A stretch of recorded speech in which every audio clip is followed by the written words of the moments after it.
Oh, it's pretty crossover. Oh, killer crossover. Just crossover. It just crossed him over nastily. Another victim to the crossovers. Cross him up and sit him down.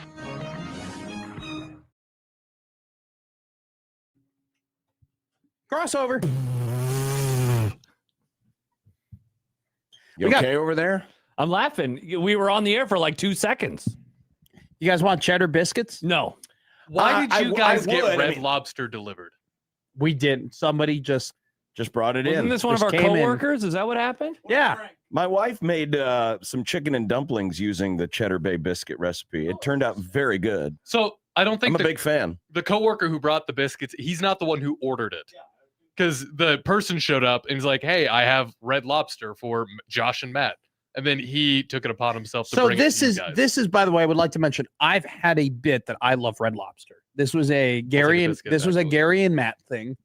And there I would often get made fun of. Yeah. Shocking. For my love of Red Lobster. Okay. And so, and I have mentioned the story where I would not be alive without Red Lobster because that was where my parents went on their first date. Oh, okay. And so Red Lobster has meant Special a lot. place in It your actually heart. does have, we, would often, like in August, because that's when my parents' anniversary is, August 23rd, we would go to Red Lobster like the week of the anniversary. Just to be like, hey guys, you wouldn't be here without, this place, blah, blah, blah. And like one year dad wore the same shirt that he wore on his first date with mom. This shirt's from Frank. Which was a Bugs Bunny shirt. A Bugs Bunny t-shirt? He wore a Bugs Bunny shirt on his first date with my mother. I know, Explains right? a lot about you. Describe the shirt more. It's embroidered. Great question. It's embroidered. It wasn't a t-shirt. It was an embroidered Bugs Bunny t-shirt. Like embroidered, like it was like a patch. It had like so it was Bugs was like digital, and then it was Bugs Bunny. It was like stitched in. It was a high level shirt, dude. 100% cotton. Now, was it one of those Bugs Bunny shirts that were popular in the early 2000s where it's all the Looney Tunes characters, but they were dressed like my parents Tupac? Started dating in 93. Oh. So like a shirt like this, but with just bugs? With just bugs. Just bugs. Man, the shirts Just that were bugs. embroidered from that era, they were itchy underneath because they didn't have like something to kind of smooth it over. Yeah. Oh, man. Do that's you terrible. have Wasn't a a fan. picture of Dad's Bugs Bunny Excellent. shirt? t-shirt? Excellent. I do need to see this. Bugs By Bunny. the way, we found another interesting pronunciation of Matt. What was that? He was talking about cotton. Cotton Shirt. Yeah. Cotton? Well, the way you said it the first time, it sounded like cotton. Were you listening, Cotton. John, when he had Michael on earlier today, and he said something about Peyton Manning, but he said Peyton Manning, and he goes, "I hate him almost as much as I hate the way you said his name." Peyton. I just came in. I must have come in right after that Oh, it was so because funny. I heard So- that so the- conversation. So Yeah. during the he's got those commercials where he's like painting Manning, yeah, like where he's painting, painting Manning. Bye, paint- Josh. but he's painting. I see. That's the thing. He said it. I go. That's how I say his name. Peyton Manning. Painting Manning. Peyton Manning. Peyton Manning. There you go. That's how you need to say it. Peyton Manning.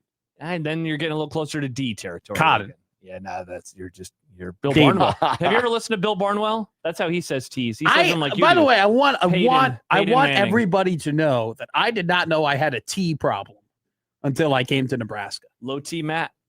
I didn't know Maybe. this was a Chicago thing. Yeah, you can't blame this on where you're from. This I is think a I you told problem. my entire life I grew up in one area. Nobody ever said, "Hey, you say your T." Maybe you were surrounded by idiots. Probably not. My parents are very smart. More like probably nod. Get it? Hey, by the way, so last week, not to do sports in the crossover. Sorry, Nick.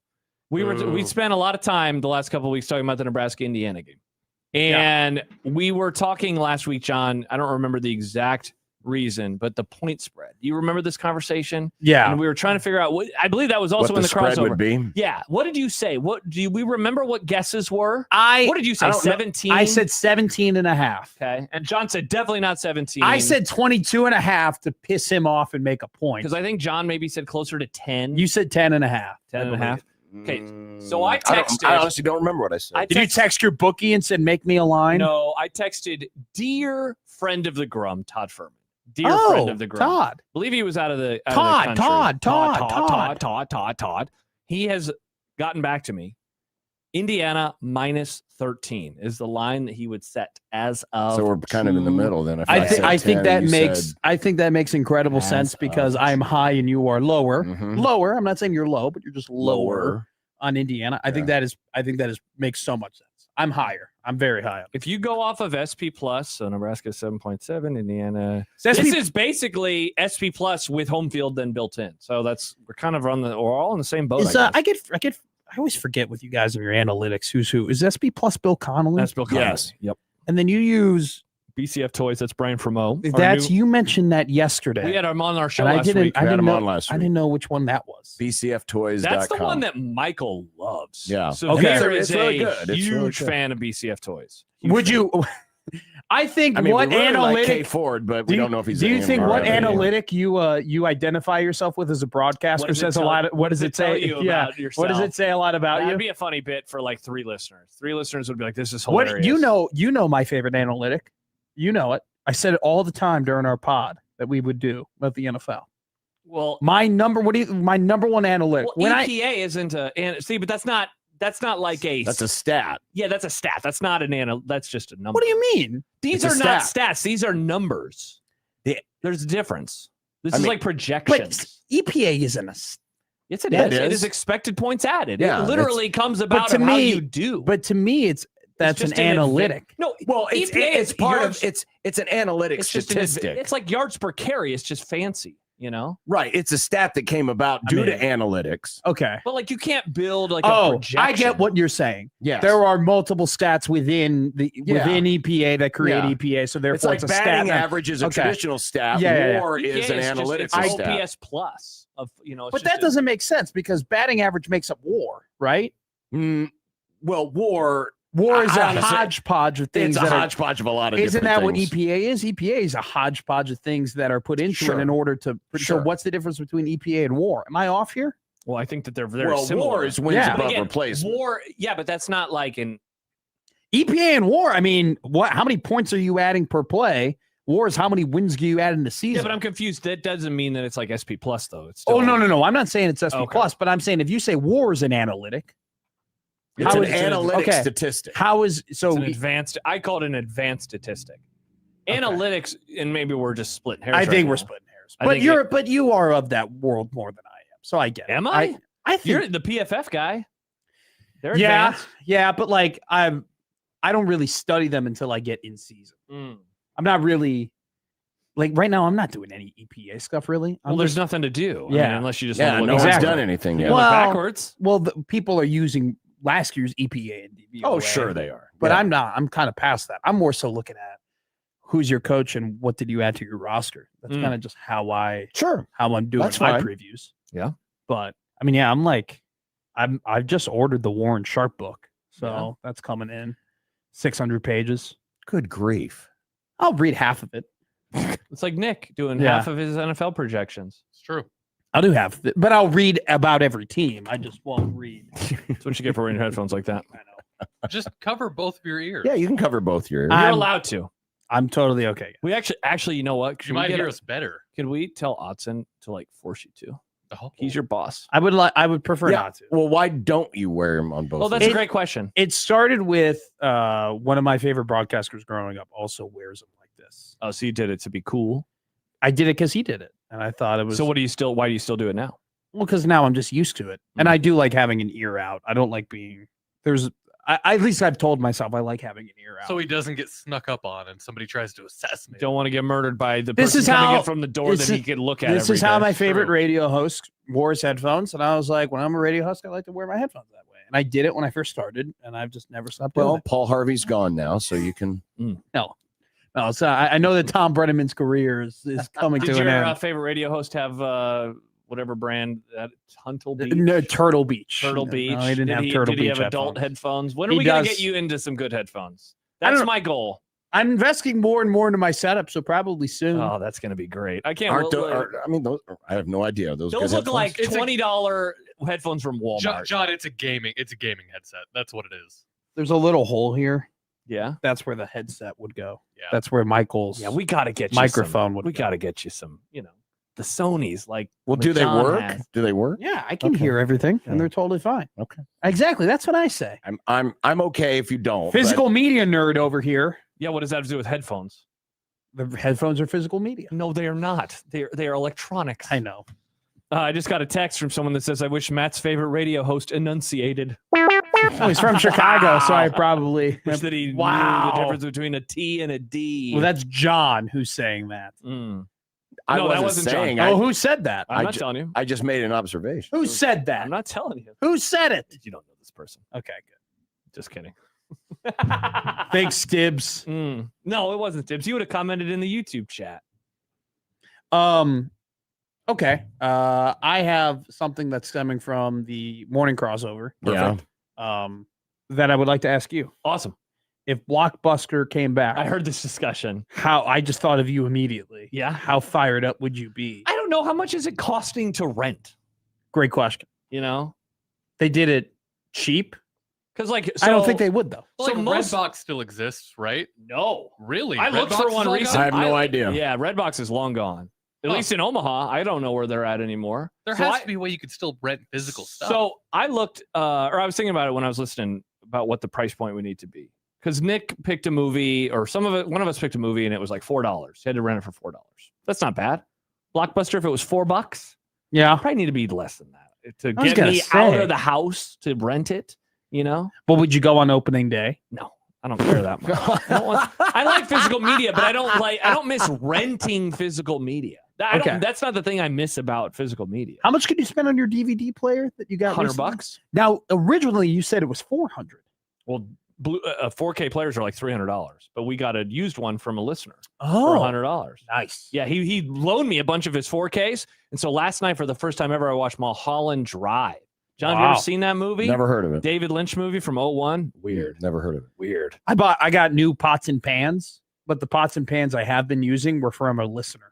Yeah. Shout out Kellyanne. That's all, Kellyanne. Kellyanne- Wait a second. You said, I thought you financed your pots and pans. He did. He I bought Yeah, did. it. so they're not bought yet. Okay, but Oh, you didn't buy them yet? You bought No, them. Or you I didn't bought them. finance I them yet? have them. I'm with Oh. you, Matt. You bought them. Are they the bank's pans until you can pay them off? No, they're Is that how that NFM's works? pans. This isn't like until a I can pay car. them You don't off. get a deed to the pots and the pans. Careful, you better pay those off, otherwise the repo man is going to come. He's gonna take my pots and pans. Did I It's tell just- you- It's just the guy from the Muppets. What was the Swedish Chef is gonna come and take. Have I ever told you, Matt, that You should Kellyanne, already- she went to my parents' high school? Like, Oh she's no, a- I heard the whole okay. story. I think She's it's great. an old Kellyanne high is the school best. friend of my parents. Kellyanne is great. I It's like remember one of the most famous local fans Oh, around here. If without you a doubt. know ball, and you probably have been to her tailgate, and she went to high school with my parents. She's the greatest. Incredibly small world. When I first got here to 1620 Zone, she's like, "Hey, hon, I have all these pots and pans. Would you like some for your That's really nice. and for your 'Cause What apartment?" were you, 22 at the time? I was 22, and I did You not. were like, I, no, of course I don't. if own I'm pots being and pans." honest with you, I did not think of pots and pans when I moved in. I was like, Classic "Oh, that would be 22-year-old. that would be useful."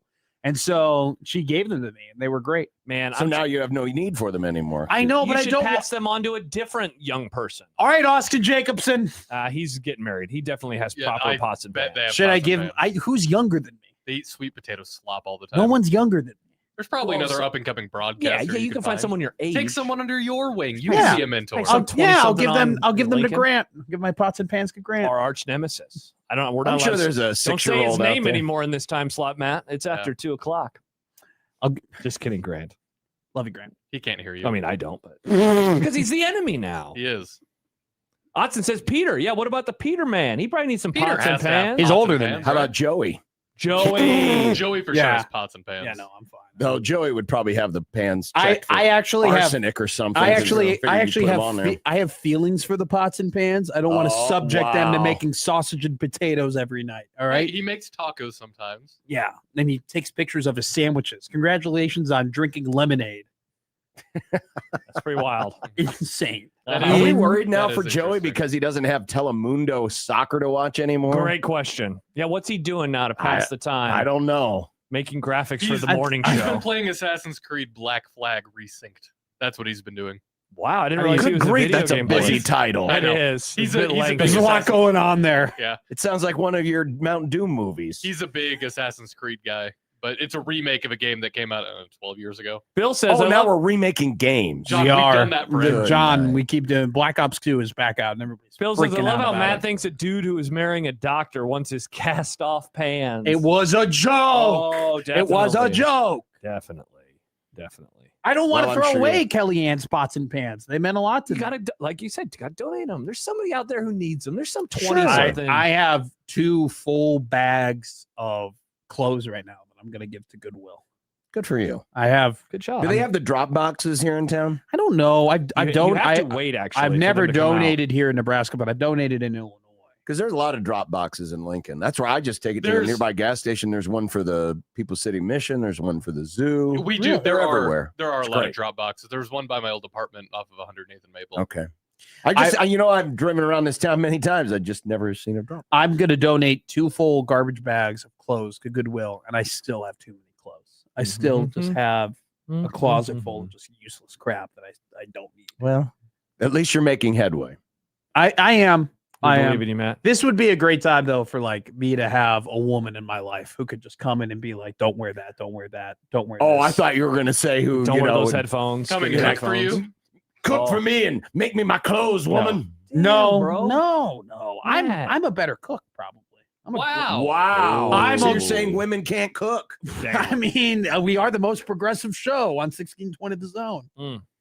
Is it progressive to think that women can't cook? I'm not saying they can't No, cook. it sounds I'm like the saying opposite women are of lesser. progressive. I That's am. what that he's sounds No, like- I'm not oh. saying women are lesser. I'm sorry, your weak little women arms can't pick up these Is that pots what and you said? You think pans. women are lesser? Yikes. And we invited you over for dinner. That's crazy. Unreal. I'm Gonna the make worst. them make them wear coverings You over their okay face. over there? I'm fine. No, I just hit the chair. You're flailing your arms. You're like the No, I was wacky just- inflatable tube man. I am not like the wacky inflatable tube. Wacky man. waving. By the way, how inflatable about tube this from flowing tube Otson? My hot zone take, the Telemundo bit was bad. I liked that bit. It wasn't fun a bit. That's I how don't I really know. believe I don't it. know What what the hell it Wow, was. Matt, you're out. You guys have the craziest rivalry that I can remember in quite some time. I watch Spanish television. It's Your hear me rivalry bragging about is it. worse than my rivalries with former coworkers here at the station. I don't know One. about that. Yeah, I guess there was that big reaction. Yeah. I don't know. I want to go that far. I mean, that was pretty crazy. Okay, no, I mean, yeah, cool, man. cool, man. Caso Cerrado. Cool, man. You should watch a telenovela. You should watch Prison Matt says, "Churn my butter, strumpet." I didn't even say that, Matt. I didn't even know that was a word. Yeah, you shouldn't say that out loud. How do you I got know no that butter one? for my toast. Churn it. Have you ever had churned butter before? Pretty damn good. No, I don't ask. I can't my- say that I have. I've You never never took took it in you my never life, took too. that trip in grade school where you go to a little farm and they have you churned butter? Nope. The I did. closest- Pretty we great. went to Living History Farm. in And by the time elementary school, my Living grandparents were history. kind of retired from farming, when I was that age. So No, I just said that I wouldn't be worried about cooking because I'm a good cook and I would like I'm glad you're a good I would cook. make the meals. My wife doesn't have to cook. I'd love for her to come home and have a meal. I'll already have the meal ready. That's what I provided the relationship. after she went out and made my money. Nope. Well, I don't have to be the breadwinner. me my cut? That's the dream, right? I do not have to be the breadwinner. I do not have that macho man. I must make more money than my wife. I'm whatever you do, hun. oh, Fine by me. Matt just Hun? wants What? That's honey is a Hun? great word. Toots. That's totally. I didn't say toots. Hey, hon. I didn't say. Strumpet. Matt. I've Just never even heard of strumpet. Hey, you Well, you trout. got now. troll. Oh, hey, you trout. Don't say trout. That's what that Mm. sounded like. Mm. I'm just making that joke, and we just started saying fish. Hey, you walleye. What's up, pike? You like to be my largemouth bass? I Nero. My name's Matt, and I need a woman. Hello, Christopher. My name is Nero. That would be like the list of like the worst like nicknames you can give your wife. What? Any kind of fish? Any kind of fish. Hey, my little muskie and I, My swordfish. my swordfish. That was my koi today. Yes. Hello, my little barracuda. That one's actually kind of cool. I'm I'm fine with Barracuda. I don't know if Yeah. it's cool though. It implies that she's Likes Blondie. eating you to death. Maybe she likes Blondie. Jacob goes, Matt McTrophy husband. That's Absolutely. hard. Matt McTrophy. Imagine all the preview magazines you could buy. Oh my God. I'll buy 3 copies of Orange Sharp. Why? Because why not? Because that sounds like the dumbest thing Well, possible. he needs one for the bathroom. You know one what? For If the I- other bathroom.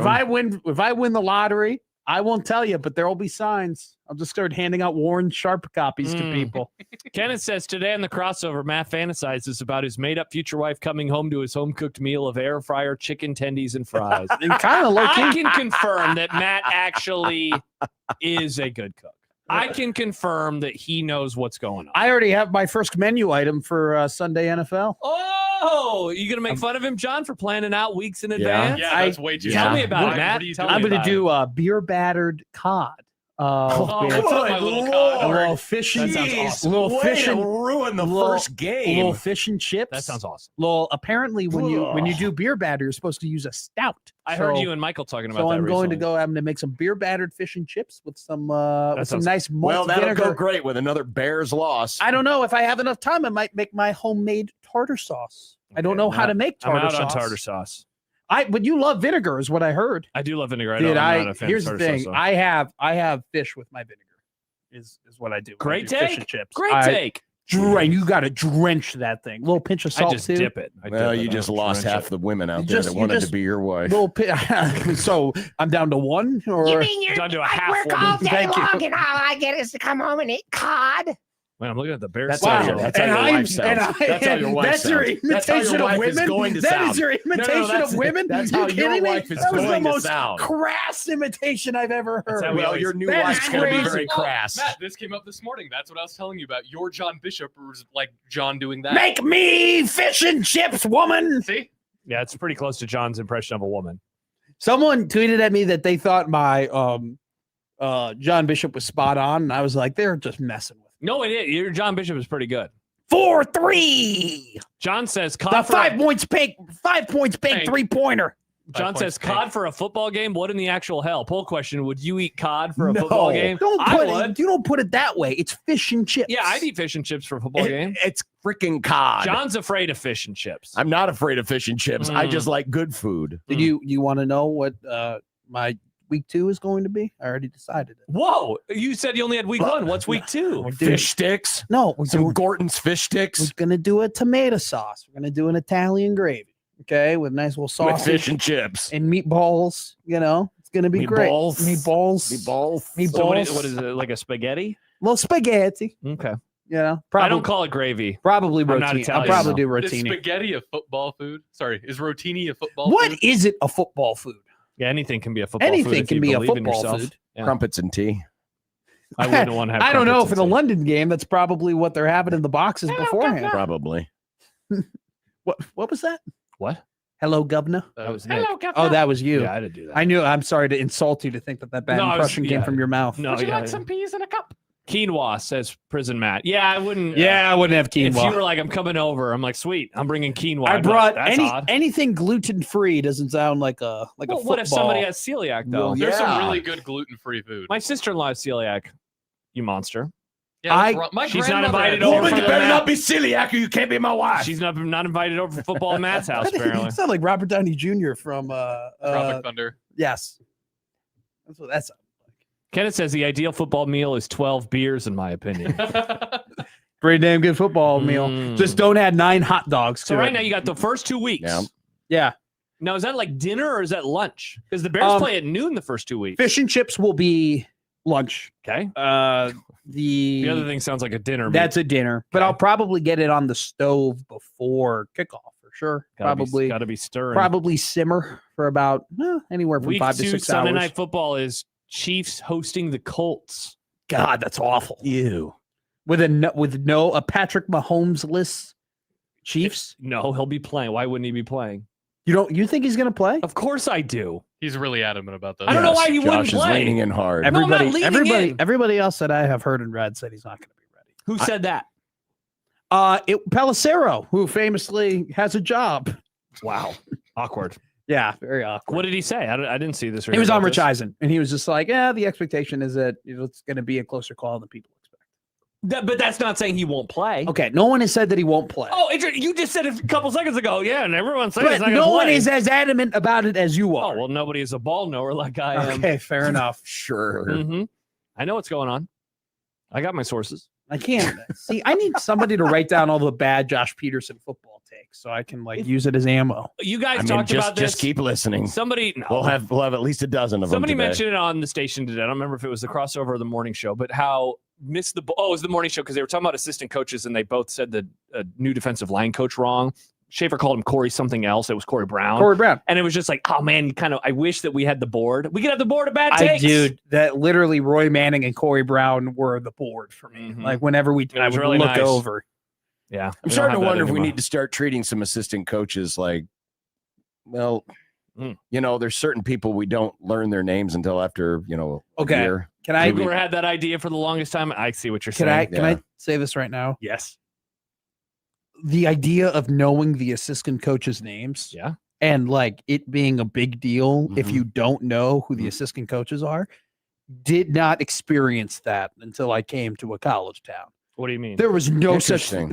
such thing about that in Chicago. No one ever about the Bears was talking about their D-line coach, I was see what you're talking about the wide So you're saying, receivers. yeah, coach. we know ball too much. It's something I didn't know was like a prerequisite until I came to a college football town. I'm sure in Tuscaloosa and in all of the other that's a thing.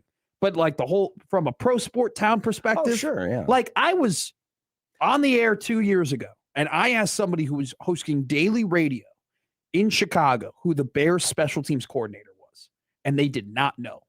And they were a host on a Chicago sports station. Host. That's kind of surprising they wouldn't know the coordinators. But it's just one of those things where it's like I'm just saying other places. It's just but it's a college sport thing. Otson says, quoting you, everyone I've talked to, says Matt, who was talked at by the man inside the TV. Yeah, you did make it seem like you were talking to people on the ground down there.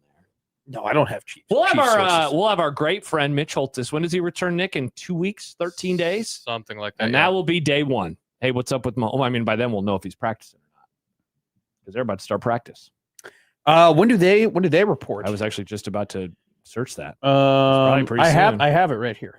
Oh. The Chiefs report. Kansas City. Rookies report on the 24th, and So Friday? veterans report on Monday. No. There you go. On the 28th. That's Tuesday.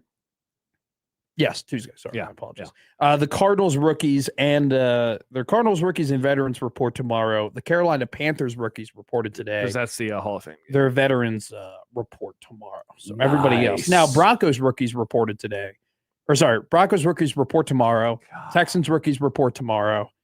I love this. Dolphins I love all these rookies words. reported today. Ends up. Patriots rookies reported today. And Patriots meet on the 24th.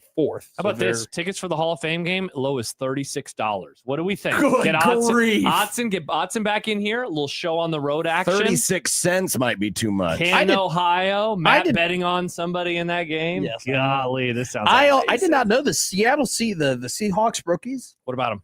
They have been together for 4 days now. They reported on the 17th. Holy crap.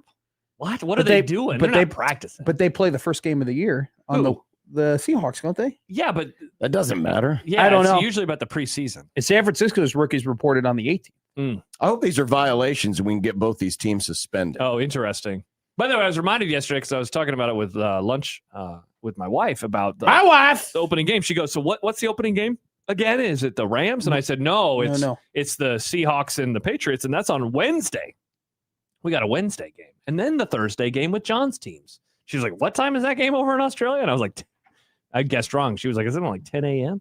Indeed, it is. 10 a.m. What was I gonna say? Otson says, "I deny your show on the road request." Wow, we're not going to the Hall of Fame game. Rip. Come on, Josh. I mean, that's You're the worst boss I've ever had. That's barely a step up That's from. not true. No, it's definitely not true. It's barely a step up from sending Matt to the Big Ten tournament. Ooh, power rankings with tears. The bosses I've had at the zone. That would be great. And I will never Great. do that. Why not? They're all gone. They're not Do around. it publicly. I Never know do it who's publicly. last. That is the easy. The first and the last are the easy. Easiest. Then it's figuring out the middle. I have a hot take I could be talked into, John, on who's That's, number 2. That sounds like Middays with Matt show. The beginning of the show, the end of the show, a piece of cake. Middle of the show, we got to figure it out a little. You got there, though. You got there. It'll work. Mm-hmm. All right. Well, there you go. Good to talk to you. Crossover. I mean, in the bag. You're paid to, but I appreciate it. Yeah. Well, I don't know what this means, but Aaron says that's because Bears fans don't know ball. #idiots. I don't know what you said. I don't know. I say a lot of things. Okay. I have 17 teams, by the way, that I think can win the Super Bowl. I heard this. That is way too many. Did you see the ESPN story today? No. What did they have write? 14 teams. Or no, SI.com. 14 teams. Probably too many. We never got to it. We're going to get to it tomorrow. Oh. Matt's McFutures. Look at that. Look at that. Fewer segment to prep. Look at all of that writing right I there. don't understand why you write things down, but okay. I'm a pen and paper man. We got to go, but I was going to have a critique about it. So critique me. No, I was just going to say you're not doing teams that can win. You're doing like best value. Oh yeah, it's a little bit way of both. different than teams that can win the Super Bowl versus finding the best value. It's a little bit of both. But but if they can't win the Super Bowl, then there's no value. Okay.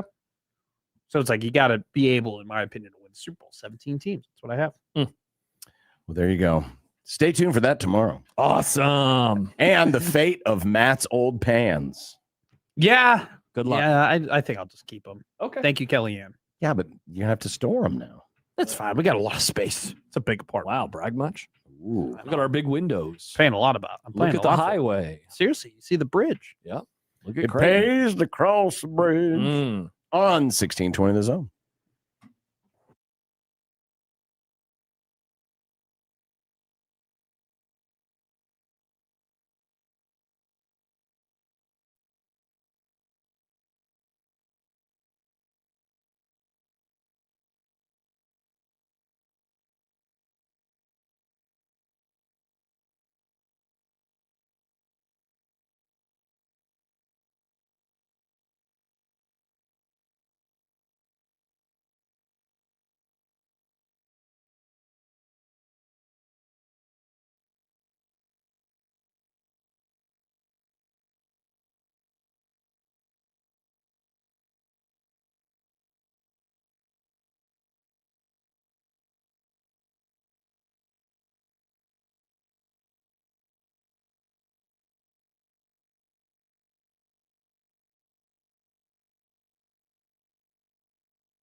Unsportsmanlike conduct on 1620 The Zone. Husker Athletics, Creighton, and yes, UNO. Don't miss a moment, they'll give you your fix. They're on every day from 2 until 6. Spend your afternoons with John, Josh, and Nick.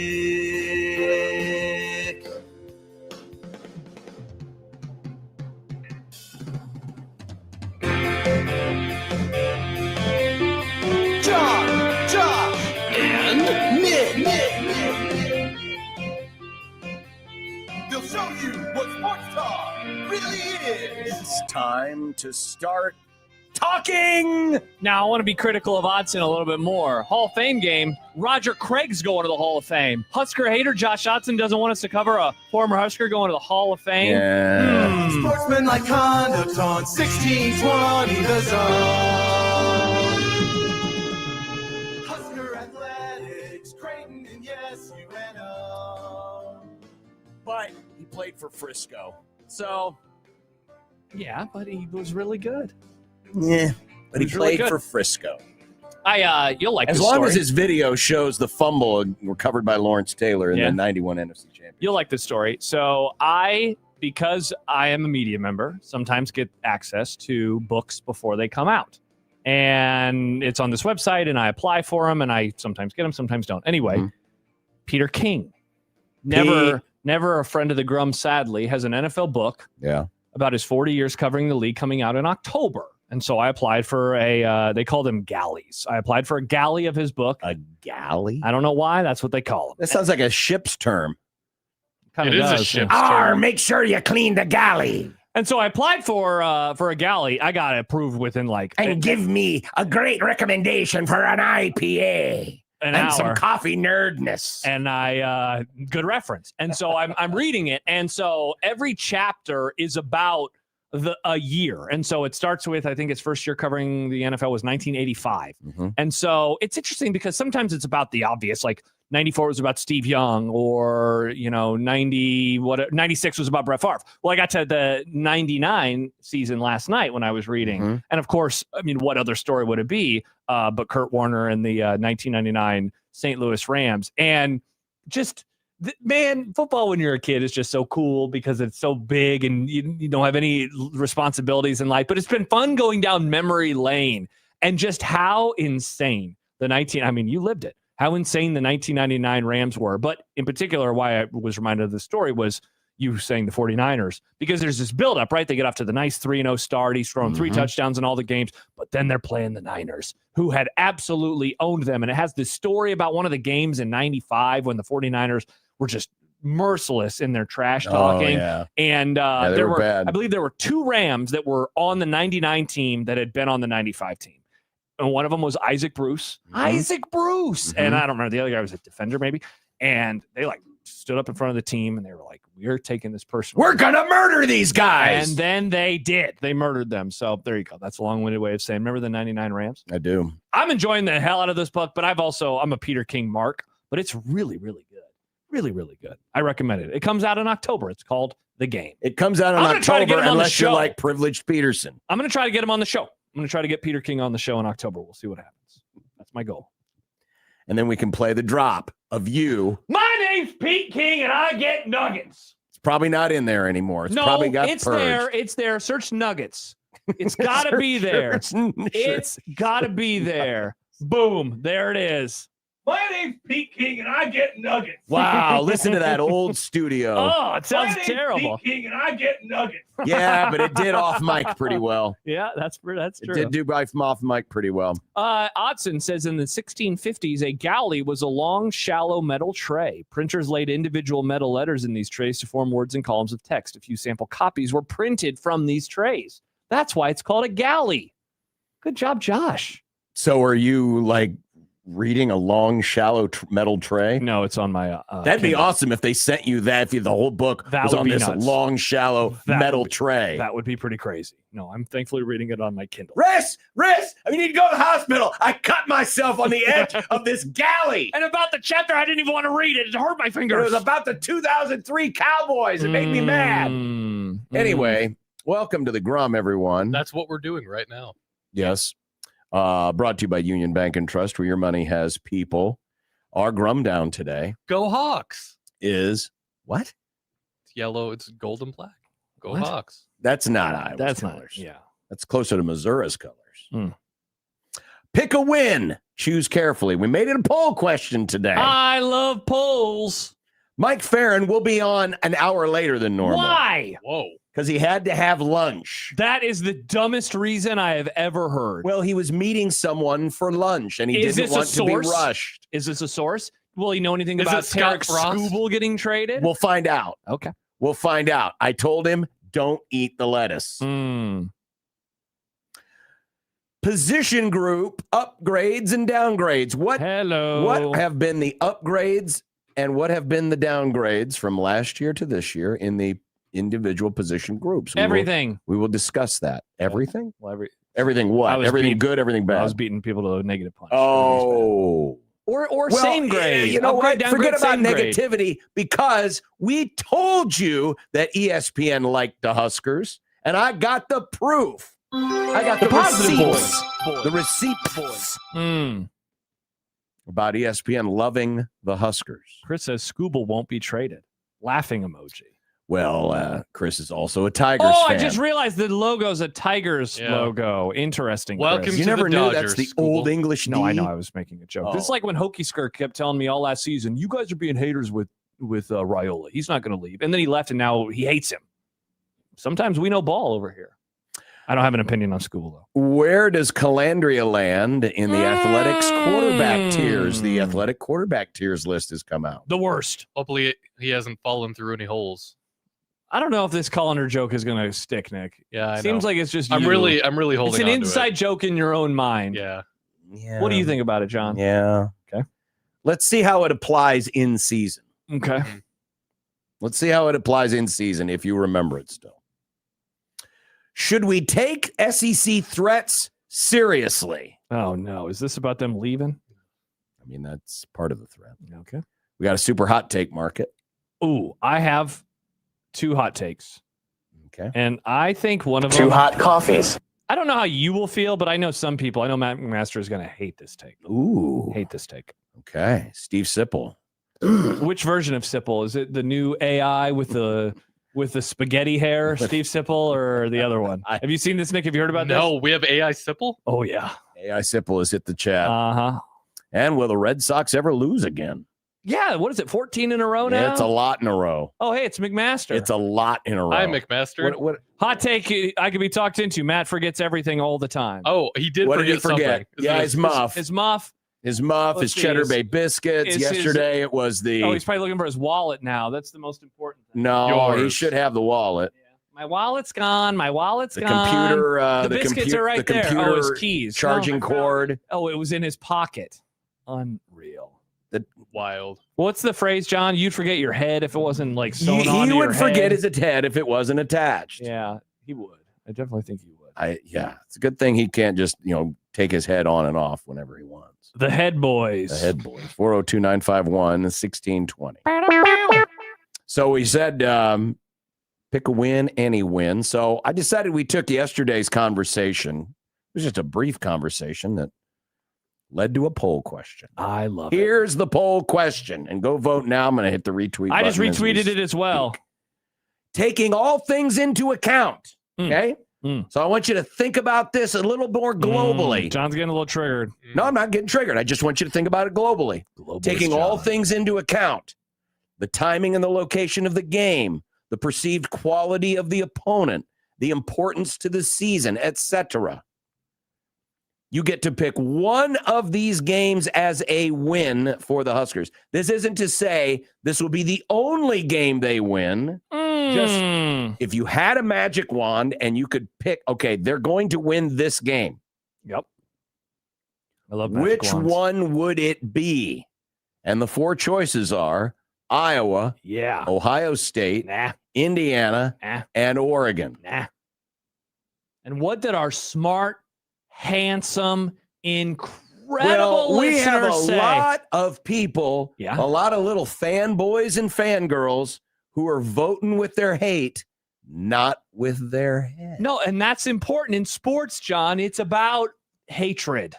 It's not about being. Did you know, John? Fan is short for fanatic. Have you seen this or heard about this? Did you know that? Yeah, that's why they call it a ceiling. Did you know fanatic. that champ is short for champion, which is what you could be if you beat a really good team? Nah, but they won't be. Have no fear, John. You know, Army and Navy play all the time. How many titles have they won recently? I don't know, but I bet they'd rather beat each other than some random Ohio State team. Than win a national championship? You didn't ask, would you rather beat Iowa or win a natty? You said, would you rather beat Iowa or beat one of those other these teams? games, see, again, you can still be a fan and think with your head. Yeah, sure. Not your heart. Sure. But I will make a case. I have made a case for all of these teams. Even Iowa? You ready for these? Of course. Okay. This is a vote. This is a vote. Are we doing this right now? Sure, why not? Okay. Oh. Because we have the time. Yeah, because Farron ditched us. No, Farron will be on in an hour. He went out to go get cigarettes and milk. The case for Indiana. Yeah. It would likely be a top 5 win. Probably. Nebraska hasn't had one of those since Oklahoma. I always forget 2001. The only other one was Missouri in 2010. Missouri was 7. Yes. So it'd be since Oklahoma in 01. Whoa. Likely a top 5 win. Yeah. And it would end the losing streak against ranked teams. Yes. Because famously, none of Nebraska's first 5 opponents will be ranked unless somehow. Maybe Maryland wins their first 4 games 100-0. Sure. They'd get ranked. It would likely end Indiana's 21-game winning streak. They would be on a 21-game winning streak. Yeah, because they ain't losing their first 5. Because famously, they ain't playing nobody. Yeah, but it's a little tougher than Nebraska's. We do agree on that. No, we didn't agree on that. Oh, you're on could an island. mean a 6-0 start for Nebraska. Could, unless That'd they be lost. huge. Unless they lost one of their first. It could. games. That's why I said it could. It would create a vandalism moment. Oh God! People would rush the field and vandalize it, which that. apparently folks like. Wait, so shouldn't that be on your case against? Yeah. I am making a case for the people, the people. I ain't talking about me. I'm talking about Except the when people. Creighton does it. Then John puts it on his Twitter banner. Good call, Nick. I don't recall any goals being torn down. I bet they stomped on the floor. They'll. True. Well, that's what They you're probably supposed spit on it and gave the floor COVID. That's what you're I took that photo, Nick. and you would get to wipe the smirk off of Cream Puff Kurt's face. That's the worst reason for wanting to beat Indiana. I don't want him to be sad. I like that Kurt. is sad. That is sick. What? That I like Signetti? So you want Indiana to beat Nebraska? No, I just said that's the worst reason. I wouldn't make that my reason. I just gave you 5 reasons. I know. I like the other 4. I just don't like that one. Well, I don't like what you don't like. I like Kurt Signetti. Team Sig. Here's the case for Iowa. Go Hawks.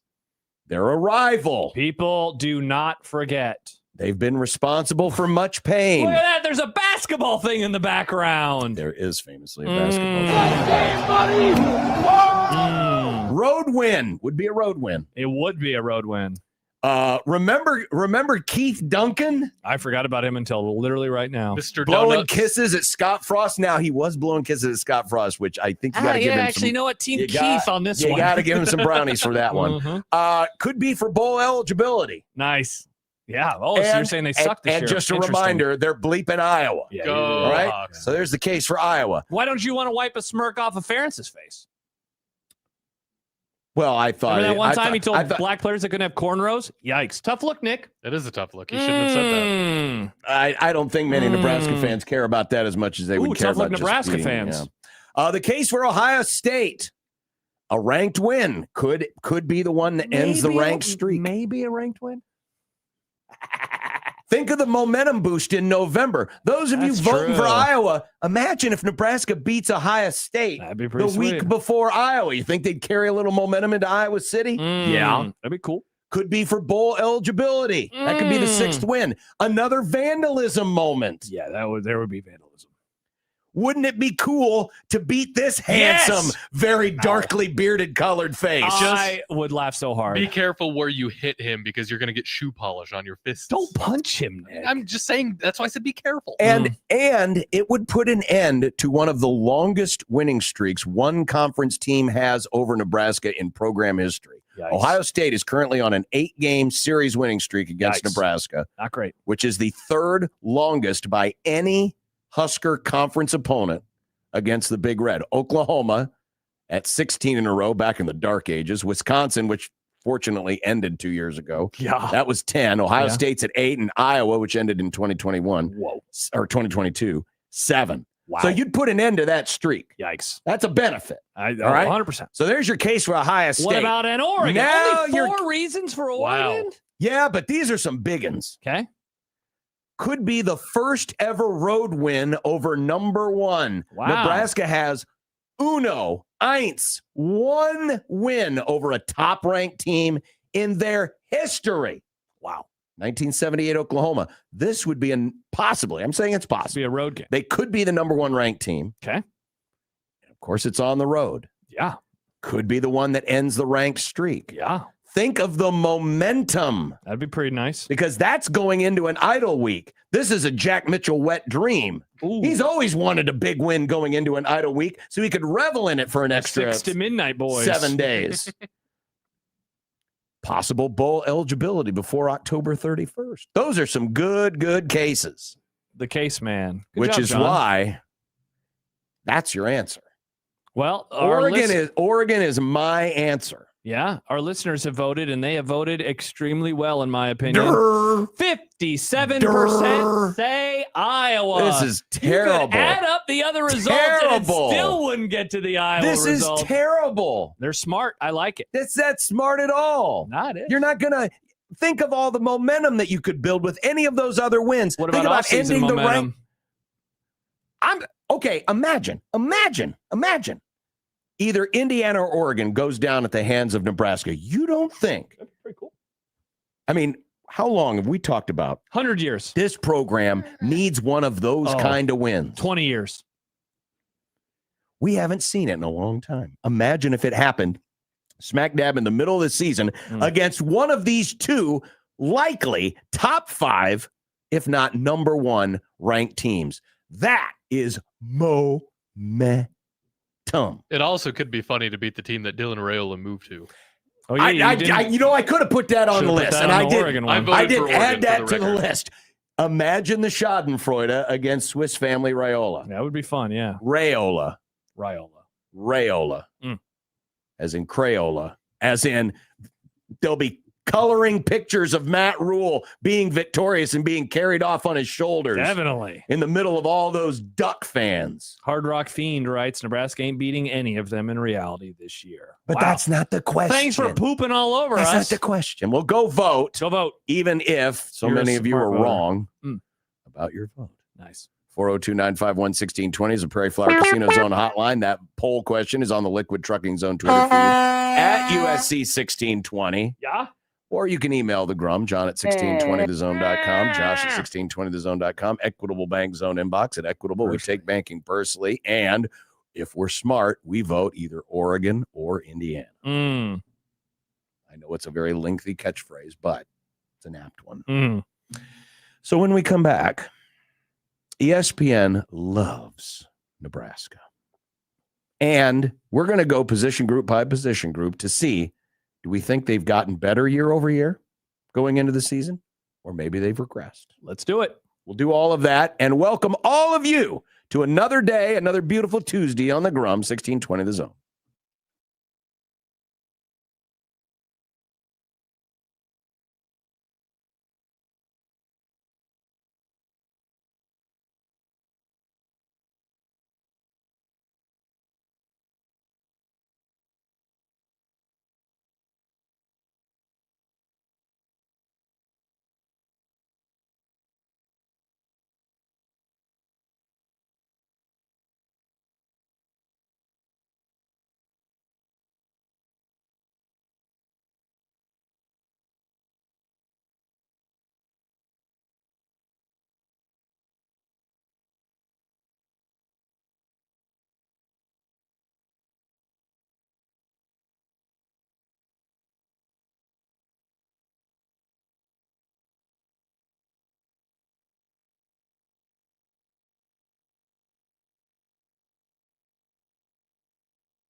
We are 1620 The Zone, Omaha's news, weather, and sports radio station. News?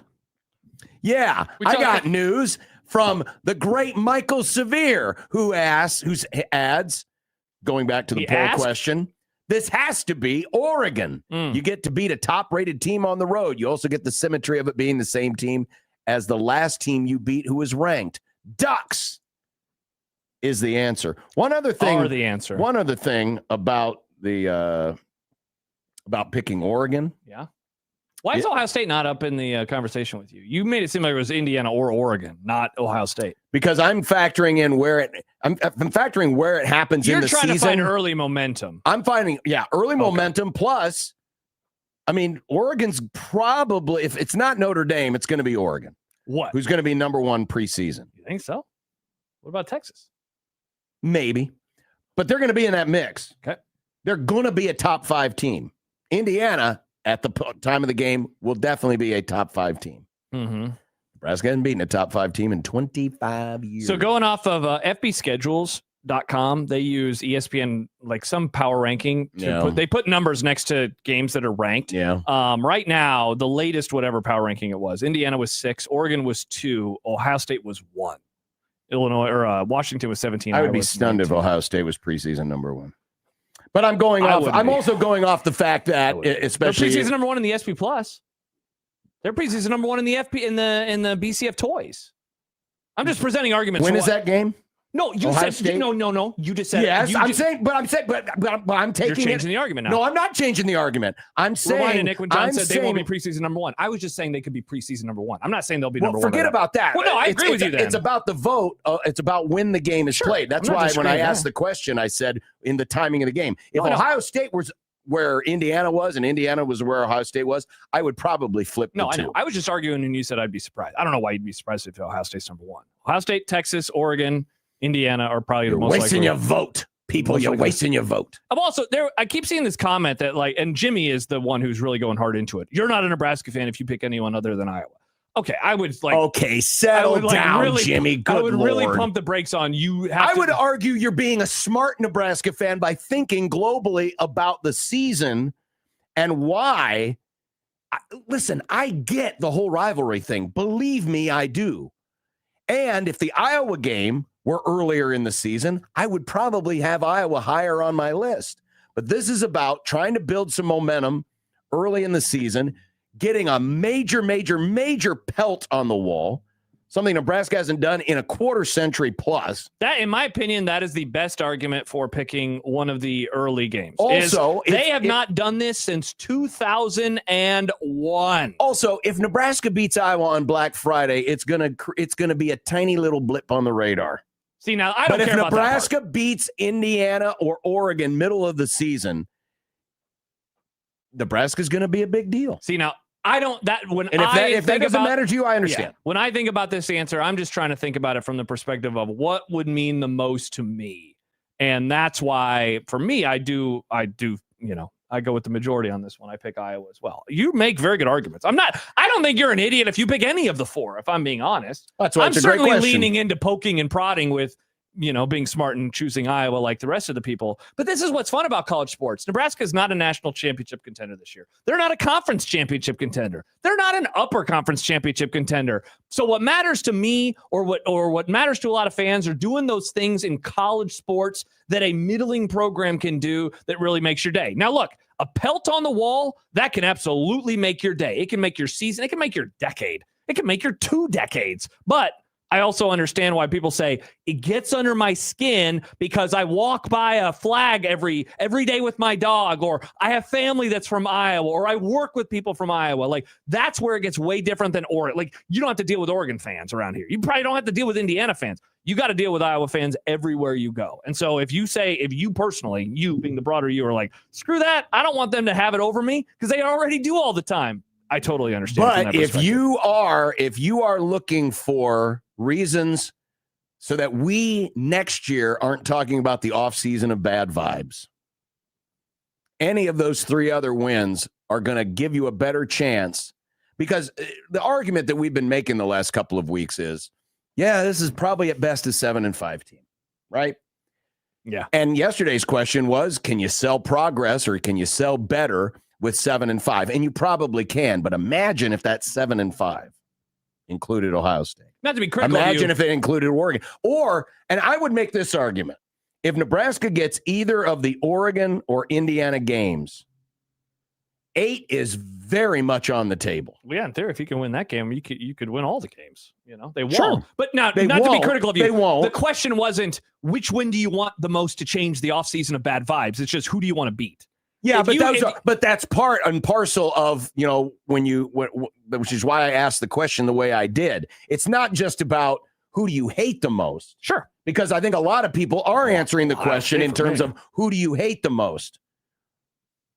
Listen, I'll turn this question on myself. Okay. There is no team I hate losing to more as a Creighton broadcaster than Nebraska. Sure. But if you give me this same question, I'm picking Michigan. Really? If I don't believe that. No offense. I don't believe you. Yes, I am picking Michigan. You got to deal with Nebraska. They are the people. defending national champions, and it's the beginning game of the Vegas tournament, and that could be a huge momentum lift. I'd be curious to know what Creighton fans would think about that, because I can't imagine living around here. I don't care what they think. No, you do though, because we love poll questions. We love hearing from people. I just but I don't care in terms of it's not going to change my opinion. But I would wonder if because I bet you are in the minority on this. I bet the majority of Creighton fans are like, why would I care about? I'd rather beat Nebraska. They might be. And I'll say the same thing I'm saying to the 58% that are voting Iowa. You're not voting with your head. Mustache Adam says, I voted for Iowa not out of hatred, but based on how I think the season will go and how much a win against a team of their own ilk in their own stadium will go for the program moving into 2027. But you see, I think that's why, again, I asked the question the way I did. It's not about how you think the season will go, but part of this is winning, especially any one of those first two on the list, Oregon or Indiana, it has the potential to turn the season in a much more positive direction. I'm not saying it guarantees it, but man, how long have we waited 25 years for a win like that? 25 years. And in terms of the road game, how long has it been? What's the best road game of the last 25 years? Best road game. Not they have to be number one. Best opponent? Yeah. Who's the best team in Nebraska? Well, hell, since Washington is the last best road win, you mean? Is Washington the last great road win the program has? Which year? 97? Because they were a top 5 team. They were third, I think. Is that Nebraska? I'm pretty sure that's Nebraska's last great, truly great road win. I think Nebraska hasn't, they haven't beaten a whole lot of ranked teams, obviously. I think you're right. 2010, Oklahoma State was 17. It's like they weren't even. I think you're right. Yikes. So if you add another thing to the Oregon one, Oregon would be a top whatever road win. Yeah. Again, there's not a wrong answer. It's a poll question, but if I'm going to make the argument, and I am, I think the answer is either the Indiana or the Oregon game. I lean Oregon, but I would understand Indiana. Sam, who is a Jays fan, says as a diehard Jays fan, Michigan over Nebraska all day long. And I hate Nebraska hoops. We've beaten them a million times. If they get a couple here and there, whatever. And there was a comment in here from Blue JR6 who agreed with you as well. So maybe I'm wrong on that. Well, and again, and not to make this a basketball argument, but that game is before the Nebraska game. I can imagine. You're thinking about momentum as well. Yeah. In a way, this is like gambling, right? Mm-hmm. Like you're playing a certain hand and it's like, okay, this could beget this. It's a butterfly effect. You're hoping. Exactly. Yeah. Exactly. And there was another Creighton fan who pointed out in the chat, Blue JR6, although it's not a great comparison because Creighton doesn't have the dry streak versus ranked teams. Yeah, that is what makes this a little tricky because Nebraska has not beaten a ranked team. Do you know this, John? It's been 10 years. It's been 10 years. And I know I put those arguments on the paper. To me, those aren't as important, but it is a benefit. To me, I'm thinking more of the benefit of what it would mean for the program, the jolt of energy it would run through this place, and the momentum it could create. Mm-hmm. Those are my biggest arguments for Indiana or Oregon. Not Ohio State, though, because of the timing of the game. Yeah, and again, if Ohio State were earlier, sure. Okay. And I don't want to see Ryan Day cry. Oh, interesting. Because he's so handsome. He's not, though. Oh, he's very handsome. I mean, you put him next to Signetti. Man, good grief. Think of their fans, man. Remember when he wanted to fight Lou Holtz? Yeah, old man. I do, and it was great. How many people around here don't like Lou Holtz? Well, he's all dead. those years. Well, John, you're speaking ill of the dead right now. it's a tough look. It's a tough look. We You are and Ryan famous. Day, We handshake are meme. famous on this program for speaking ill of the dead. Who have we Mr. H. Well, he deserves it, to be fair. Yes. Under. No, Designated over. Oh, I'm Hitler. sorry. Slight over. Which Mr. H you talking about? I'm talking about the German one, Yeah, not the guy from South Bend. Yes, you were not talking about that, Mr. H. Not talking about that, Mr. H. He wasn't Mr. H. That's true. Also, All right, that Mr. H was Austrian, not German. Oh, so, well, yeah. But he ran. Well, yeah, I know. It's important. Next question is good. It's important. You're right. Okay. You're right. God, we just blew through. I didn't mean Let's to get to take the the call. segment and all that. Let's get to the Oh, call. we I do want to have a hear from call. Jason. Yeah, Yeah, you get were to the moving the call. phone over, and then we got off track again. Well, I can barely see that I know. screen. It's got to be. Hi, No, we're fine. Jason. We're fine. Hello, Jason. We're fine. Hello? Hey, Jason, you're in the we're air. talking Go to you. for What's it, going my on, man. Jason? Oh, okay. I heard you say hello, Jason. Yes, the Iowa-Nebraska game at the end of the year, basically they don't play for anything. And Pride. It's pride. Well, yeah, I guess you can call Pride it and bragging rights. or whatever that bragging rights. But to Nebraskans, that doesn't do the trick for us because it's not about playing for pride. It's about playing for conference championships. Not anymore, And Jason. Going on to it. Yes, it is. No, it's Who not. do you think these recruits? Do you think these recruits are going to Nebraska to beat Iowa? No. They're not coming to Nebraska to do anything, then, Jason. They're not competing in that Nebraska pond. to beat Iowa. Okay. Nobody comes to Nebraska to beat. Yeah, I know because they don't ever beat Iowa. I agree with you, Jason. They don't ever beat Iowa. But it doesn't matter because if you beat Indiana, if you beat Ohio State, if you beat Oregon, you beat Iowa at the end of the year. So beating Iowa after a crappy season means nothing. But if you beat Indiana or Ohio State, you're going to sway recruits to come to Nebraska because Nebraska can get the job done, which they haven't done. Our coaching staff recruits and coaches for championships. Iowa's coaching staff, they just recruit to beat Nebraska. Okay. Ferenc gets paid good money, but he doesn't win anything. A lot more And than how many Nebraska does. championships I'm just saying, how many championships has Iowa won? Since Nebraska last won their conference championship, I believe Iowa's won 2 or 3, which is more than Nebraska has. A Big Ten titles? Yeah. Like early Football. 2000s. Yes, yeah. in the sport of football. I can't Yes, they remember. have won more conference championships than Nebraska has this century. Really? Because Yeah. I didn't think that they've won anything. Didn't Brad Banks lose the biggest game against Iowa State? Iowa's That's won not a conference game. a Big Ten title in the 2000s. They won 2 in a row, in fact. Really? What year? 2002, 2003. Is that the years? They might have won it. They might have won one in 2004. Huh. They claimed conference championships in 2002 and 2004. So they have 2 since Nebraska Did they won their share- last did they one. share Well, they didn't have a conference championship game. Yeah, there wasn't a. I mean, we're talking semantics here. It's really neither here nor there. Appreciate the call, Jason. Thanks. I mean, because you're kind of on my side of this. Again, I understand why people are voting Iowa. Absolutely, totally understand, because it's really a vote of your heart versus your head. And sometimes it's okay to vote with your heart. But I think you could really create some great momentum if that Indiana or that Oregon game were the one. But yes, Iowa conference champions 2002 and 2004. 2002. It sucks. They were undefeated in the league. They didn't get to play Ohio State because there was not a conference championship game that year. Yet the national champion Ohio State Buckeyes. That is correct. All right. When we come back, why does ESPN love Nebraska so much? I don't know, because they compete for championships. Perhaps. 1620 The Zone.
But it doesn't matter because if you beat Indiana, but it doesn't matter because if you beat Indiana, Jason's little child there making. That's the best part of the whole phone call. Wow. It was. That was hilarious. Man comes in and disagrees with you. Indiana, Husker fans have they lose to Iowa for the 800th straight year. Indiana. Welcome back to the Grum. Indiana. Maybe that's the noise that ESPN's computer was making Indiana. when it cranked out its FPI, its Football Power Index. Did you see this? Did you hear about this? ESPN's FPI has weighed in on the Nebraska football season.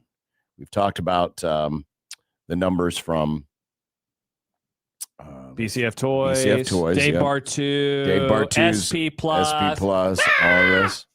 Well, ESPN's Football Power Index gives Nebraska 6.7 wins. Whoa, that rounds up to 7. Nice. Good job, Nick. Good joke. Good meme. Here are 6-7 meme for those listening on the radio. They couldn't hear it. They couldn't hear my hands doing this. 92% chance of beating Ohio. That's it? Wow. Yikes. 92 is a lot. That's not against Indiana. They're 97 in FPI. Nebraska should beat them 99% of the time. And who are the suckers on that overreaction? Bowling Green, 96%. North Dakota, 94%. That makes sense, right? That's the second hardest of the non-conference? No, seriously. Yeah, no, yes. Second easiest, whatever you want to do. Yeah. Michigan State, 68%. That on the seems road. High. That seems high. Maryland, 79%. That seems really high. And then Indiana, 19%. Indiana. That's the best part, too, is he has an Indiana drop in there. Oregon, 8%. Man, imagine if you could just wave a magic wand and make that win happen. Idle, no percent. Washington, 57%. Illinois, 51%. Rutgers, 67%. Ohio State, 11%. Iowa, 38%. If you just look at it from the games that Nebraska has better than a 50-50 chance in. Yeah, how many is that? That, by my count, is 8. Whoa. Right? Whoa. No, 9. 9? Right? No, 8. No, it's 8. Sorry, it's 8. I'm surprised. Now, remember, that's not how probabilities work necessarily because literally the Illinois game is a practical coin flip. It's 51 to 49. Washington's practically a coin flip. But it all comes out to 6.7 wins. The thing that was interesting, however, was when you compare what ESPN's FPI has been saying to what we have quoted previously from Adam McClintock, CFB professor on Twitter, and our new friend of the Grum, Brian Fremeau, and BCF Toys. Hell yeah. These are the percentage chances of Nebraska winning 6 games in the regular season. Just getting to 6 wins. According to the CFB professor, 48.4% chance. BCF Toys, 50.9% chance. But the ESPN Football Power Index gives Nebraska essentially a 75% chance of getting to 6 wins, which is by far the highest of any of these 3 sources that we have quoted. And then so Michael sent us the Dave Bartu stuff. Let's see, 66%. I think according to him, if I'm doing my math right, John, it is a 95% chance to get to 6-6 or better. Damn, that crop came in good this year. Are you saying he's high, John? Is that Perhaps. what you're saying? Whoa. 95% chance to go 6-6. Now, I'll be better. the first to say, normally when we quote some of these analytic sites, ESPN's FPI is the last one I quote. But I'm just saying that for the record. oh, okay. I thought you were going to say, but now I'm in on it. No, not necessarily. It should be noted, and Sam McEwen credits Sam for doing some of the legwork on this. In recent years, Here's how the FPI has done projecting Nebraska. I did see this.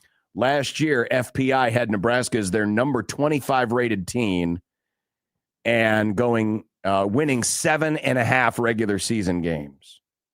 They were slightly below that. They were slightly below literally that. slightly. A half win below that. They were slightly below that. Mm-hmm. So the projections were a lot better for Nebraska last year.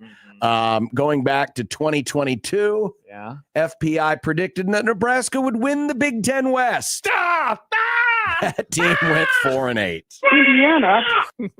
In 2021, their formula predicted 5.7 wins.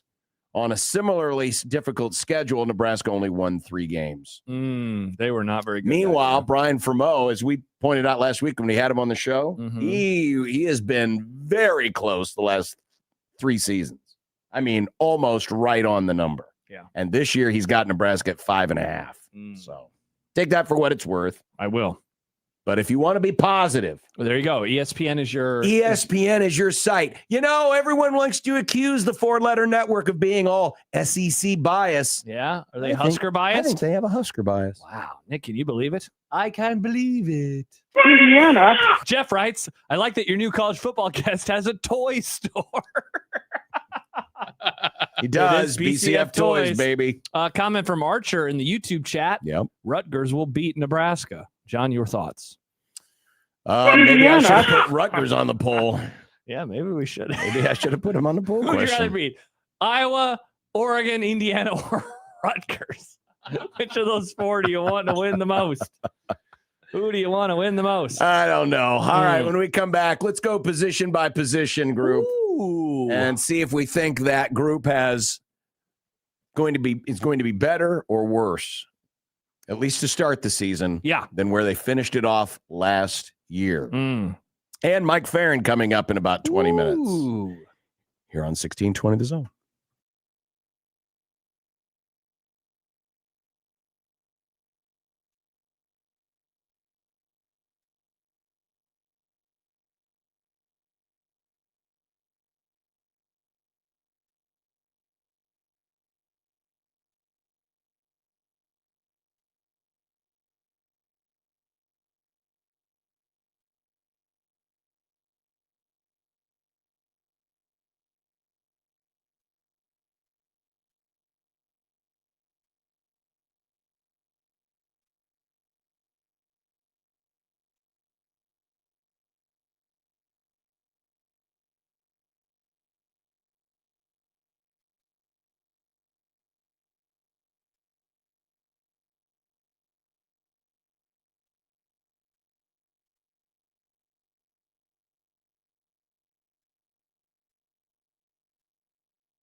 Yeah, except now I've got to do more and try to keep Jimmy on the rails. Good luck with that, Dan.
John, did you know we're playing golf?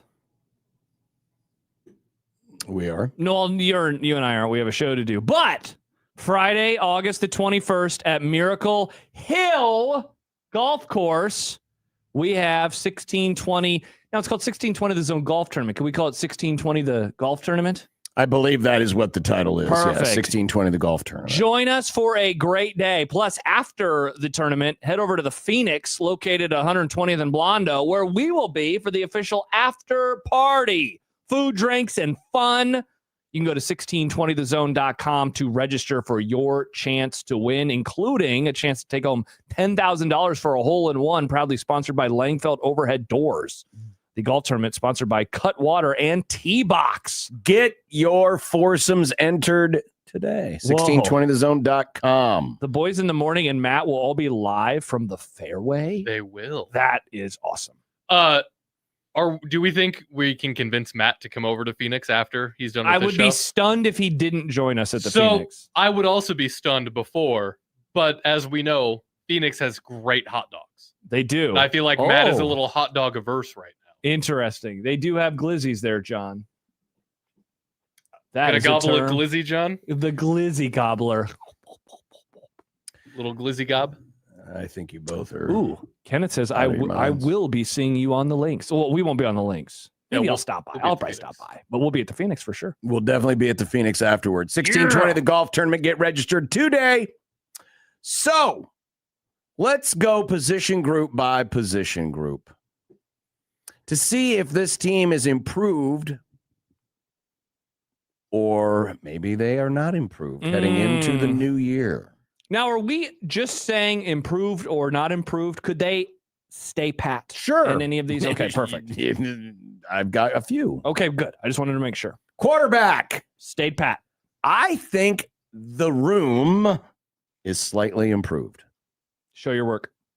Well, I have always been preferential to a mobile quarterback. Mm-hmm. I think that there is the potential for greater offense. I believe you cannot play your game risk averse unless you have a Baltimore Ravens like defense from 2000. Don't think they'll have that this year. They're not going to have Tony that. Siragusa ain't walking through that door. But I think the room overall is a little bit better. You got another year of the Teefies, a little more experience. Mm-hmm. And I think the room's going to be a little bit deeper. So I that's why I gave it a slightly improved. I put a little caveat on it, but I think it is slightly improved. I'm going to say it is the same, almost about the same as you can be. What you gain in some mobility and maybe a bit more explosion, I think you're going to lose in the turnovers. And so while they will have maybe more explosive ability, they're going to have more turnovers. I'll say this hot take. I believe the depth piece of this room, I think, is a bit overrated. Like, they have experience, which is awesome. Yeah. That helps. I don't really know how good those guys are, though. You know, like we saw ups and downs with both guys in their time as starters. So I'm going to say even Steven for the quarterback room. Running back room. Downgrade. I don't even think we have to talk about it. Right? It is. I Huge mean, downgrade. it is a regression from where it ended up last year or where it was at its peak last year. Mm-hmm. Certainly there is a potential for improvement, but I'm not going to buy it until I see it. Yeah. And I've already said this already about Tyke Hayes. You can't expect him to come in and do big things right away. Even if you liked the room, you still would call it a downgrade. They lost Absolutely. an All-American, but I don't Absolutely. like the room. It's a downgrade. It's obviously a downgrade. Yeah, and we don't know worse. what the status of Nelson's going to be. Yeah. So it could be down 2 players from last year. Yeah, it's definitely worse. Wide receivers. Better. I did put better. So you got 2 guys back that led the team, right? That were near the top of the Now heap. I'm not as enamored with the whole Quasi Gilmer experience as some people might be. I'm actually more excited about Quinn Clark. You're excited about like the depth that has been in the program and his potential. I've hearing good things so far. I know it was it's all limited, but yeah, I think overall as a group, I think it is better. You've got guys coming back with experience, plus you have added a piece out of the portal, and you've got some depth pieces that, showed flashes last year. So I do think the group is better. So you lost Dane Key, who had 3 touchdowns in the first 3 games of the season, then only had 2 the rest of the way. You add Gilmer. I mean, Gilmer's numbers were better last year at UCLA as a freshman than Dane Key's were with Nebraska last year. So I don't know if it'll end up being an improvement because that was one offense versus another. But I think it's better because you bring back the other 2 guys in Barney and Hunter. And then I'm with you. Like, I'm not going to be an idiot. Oh, they're way better. No, they're I think they're better, though. I think you can hope and expect them to be a better offense or a better wide receiver room for sure. Tight ends. The same, I guess. I don't really feel that great about this group. They were talking on the morning show about the tight ends today. And I don't know. I got some questions. Like, I'm worried that Carter Nelson has very quickly found himself in the Thomas Fidone track where it's just like, so many, I know, so many injuries, though. What you say there. So many injuries. What do you expect him to turn into? Well, here's why I said it's an improvement because Myers a year older. I'm counting Janiron. Bonner's back. I'm counting Janiron Barner. I know he's listed as a wide receiver, but he's a utility knife. So, in the purposes of this exercise, I lumped him in with the tight ends. Yeah. He was a big loss last year. I mean, for the kind of utility knife role that he played, and just some of the. In a lot of ways, to use a basketball analogy, he was a little bit like the Sam Hoiberg of last year, or could have been. Bonner? He's got that kind of just, he's going to stick his nose in there. He's going to do the gritty things. He's going to do the tough things. And he's a good athlete. Yeah. And so because of him, and I put him in with the tight ends, I think this is a slight improvement. See how he improves. And you've got a lot of experience, and you just hope it's, again, with the tight ends, you're grading on a curve. Sure. Been waiting for the tight ends to have a big year around here forever. Again, we're only comparing them against themselves. So Correct. we're not comparing them against the best tight ends in the country. Offensive line. Better, for sure, right? Improved. Yeah, I mean, if you want to hold off and say, I will keep them the same, I don't think there's an argument for worse, right? Like, we agree on that. I don't think so. I guess you could make an Got argument a lot of starts for coming back. There's a lot of experience. And it's not just guys, these are guys who played Power 4 football. Yeah. And better be better. You've got better coach. You've got what PFF thinks is the best center in the Big Ten. Yeah, better coach, experience. You hope that Pritchett is, improving. Like, correct. You could sell me on they have stayed the same, but I definitely think that they are improving. Defensive line, I list as a push. Yeah, I think it's either a push or you think they're going to be. I don't know. Is it push leaning improve or is it push leaning worse?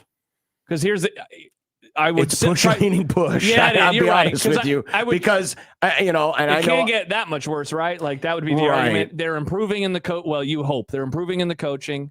They're not going to have the guy that they had last year, Terry Braden, who really struggled. Mm-hmm. So like that's going to happen. They already made the change. You do bring in a couple of Power 4 guys. And there's not like this obvious player they lost, Right. Like, oh no, and then so you're hoping some of the new players are able to. But they are converting to a new scheme. Yes, so you wonder, sure. What the learning curve is going to be. And as you're going to see with the defense, because I put linebacker also as a push. And part of that, I think, is I would say push leaning improvement. I would agree because it's a lot of the players that that we've been talking about for a while. Mm-hmm. Vincent Shavers is back. Dawson Merritt, we've been talking about him at various points in the offseason. I think the most anticipated of all of the defensive transfers is in the linebacker room in Owen Chambliss. So I'm with you. If you were to force me to make a decision, I would go improvement, mainly because of Chambliss and what he brings experience-wise to this group. Yeah, I am with you. And to this defense and this scheme and this coordinator. I am push leaning positive, but I will remain with you, and I will say a push. And then in the defensive secondary. Are you a push again? I'm pushing again. Can I sell you on they'll be just like slightly worse because they're losing the actor? He won't be in the program anymore? Or then do you get more excited because but then here's where I would throw. Similar to Chambliss, you have Dwayne McDougal, who also is a guy who comes from the Orich system. Sure. Who is going to be in the back end. Danny Odom, true freshman, 5-star. Is he going to be an impactful player in here? So I think I'm with you. I think I'd lean push. I'm going to go here. I would say push leaning regression because of the losses, but not like crazy regression. But no, not at all. That's slight again, regression. a lot of with the defense is, yes, you're adding some interesting new pieces, but you lost a few but you're also changing out the scheme, and you don't know how good they're going to be. For sure. What do you want to? How do you want to approach special teams? Do we do it broadly or do it position by position? Or do you do kicking game and return game? Honestly, we really don't know. Do we really have a good idea of who's going to be on the return game this year? I mean, we have guesses, but to know for sure, no. So do you just go special teams broadly? And so we would say regression. Well, you're saying it because of the coach. In terms of the personnel, Personnel's going to be very similar. Personnel. No, Kenneth Williams is gone. Kenneth Williams is gone. So I think it's fair to say regression. Yeah, for now. Yeah. Josh, a lot of this is for now, but yeah. Josh from Omaha says, I don't think inherently either D-line or linebackers got better or worse, but the D-line responsibilities will be less because there's an extra defensive lineman on the field versus one less linebacker on the field. I think that's a good way to describe it. That's a good way to describe it. Yeah, but there were a lot of times last year Nebraska did play four-man fronts. Sure, yeah. As much as we emphasize the 3-3-5, there were a lot of times where they were in four-man fronts. So it's not, I guess we shouldn't make this out to be like, oh my God, they're going from, fourth grade chemistry to nuclear fission. No, they're not doing that. Mm-hmm. It will be an adjustment, certainly, and it will be a new methodology of coaching, which you hope will improve over time. I think you'll like this comment from Lane. We played one good passing offense last year, USC. I think that we were inflated last year in the secondary. You were saying all season long the pass defense isn't as good as you think it is. Yeah, that is true. That is true. To be fair, they were also awesome in that USC game. So the best passing team they played, they dominated. Though the whole defense fell apart after that game. The month of November was not kind to Nebraska. No, it wasn't. On any facet on that side of the ball. Though it mainly showed itself in the running defense, in the run defense. Radman says, doesn't matter if your position groups have improved. Guess who hasn't improved? The head coach. So now, and we should have been keeping track of these along the way. So how many did you say improved? So we said wide receivers improved. Well, basically, yeah, I mean. Offensive line improved. I had quarterback slight improvement, running back improvement, wide receiver improvement, tight end improvement, offensive line improvement. So basically, you had an improvement almost across the board except on offense. for running back. And then on defense, it was all push or slight decrease. And then special team slight decrease. Well, with linebacker, I went push, slight, upgrade. Secondary, I went push, slight, downgrade. Yeah, but so again, we were very similar because I was not as bullish on the quarterback room as you were, but I agreed pretty much. Well, if you want to take this conversation out further, and going back to the last comment, but the head coach hasn't gotten any better. Yeah. Again, this is one of my burning questions for this season. How much will Matt Rule allow his coaches to cook? Great question. And do their thing. Let them cook. Because I think that will be a sign of growth. I also think that is a sign of needed trust, where while I don't think John Butler was a great defensive coordinator, I also think there was a little bit of meddling going on. Definitely. Just like there was at the end with Tony White. Definitely, for sure. And why it went a little bit sideways.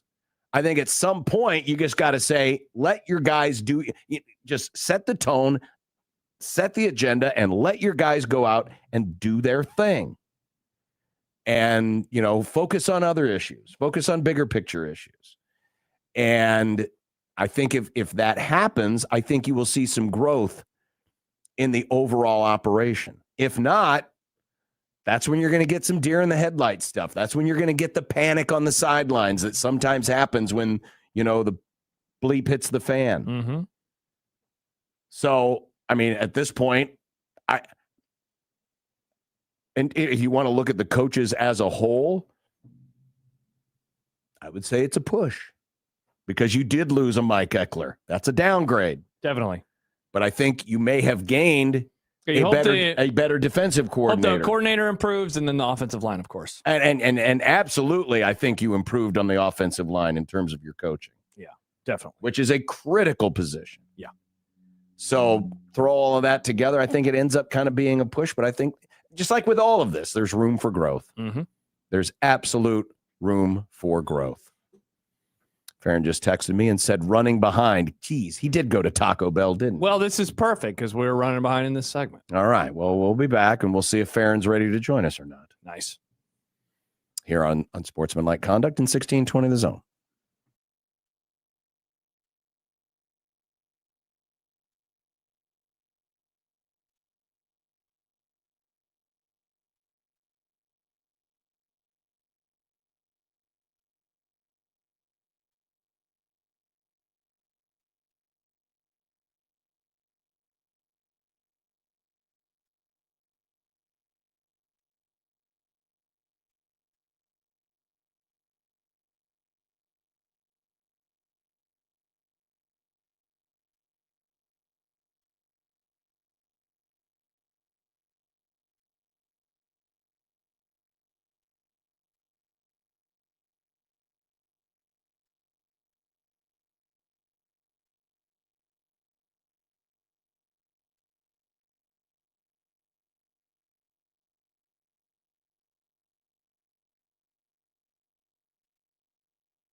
Mike Farron, Sirius XM MLB Network Radio. Ladies and gentlemen, now singing the Mike Farron Open, it's Mike Stibbs. Just make sure it sounds sexy, Stibbs.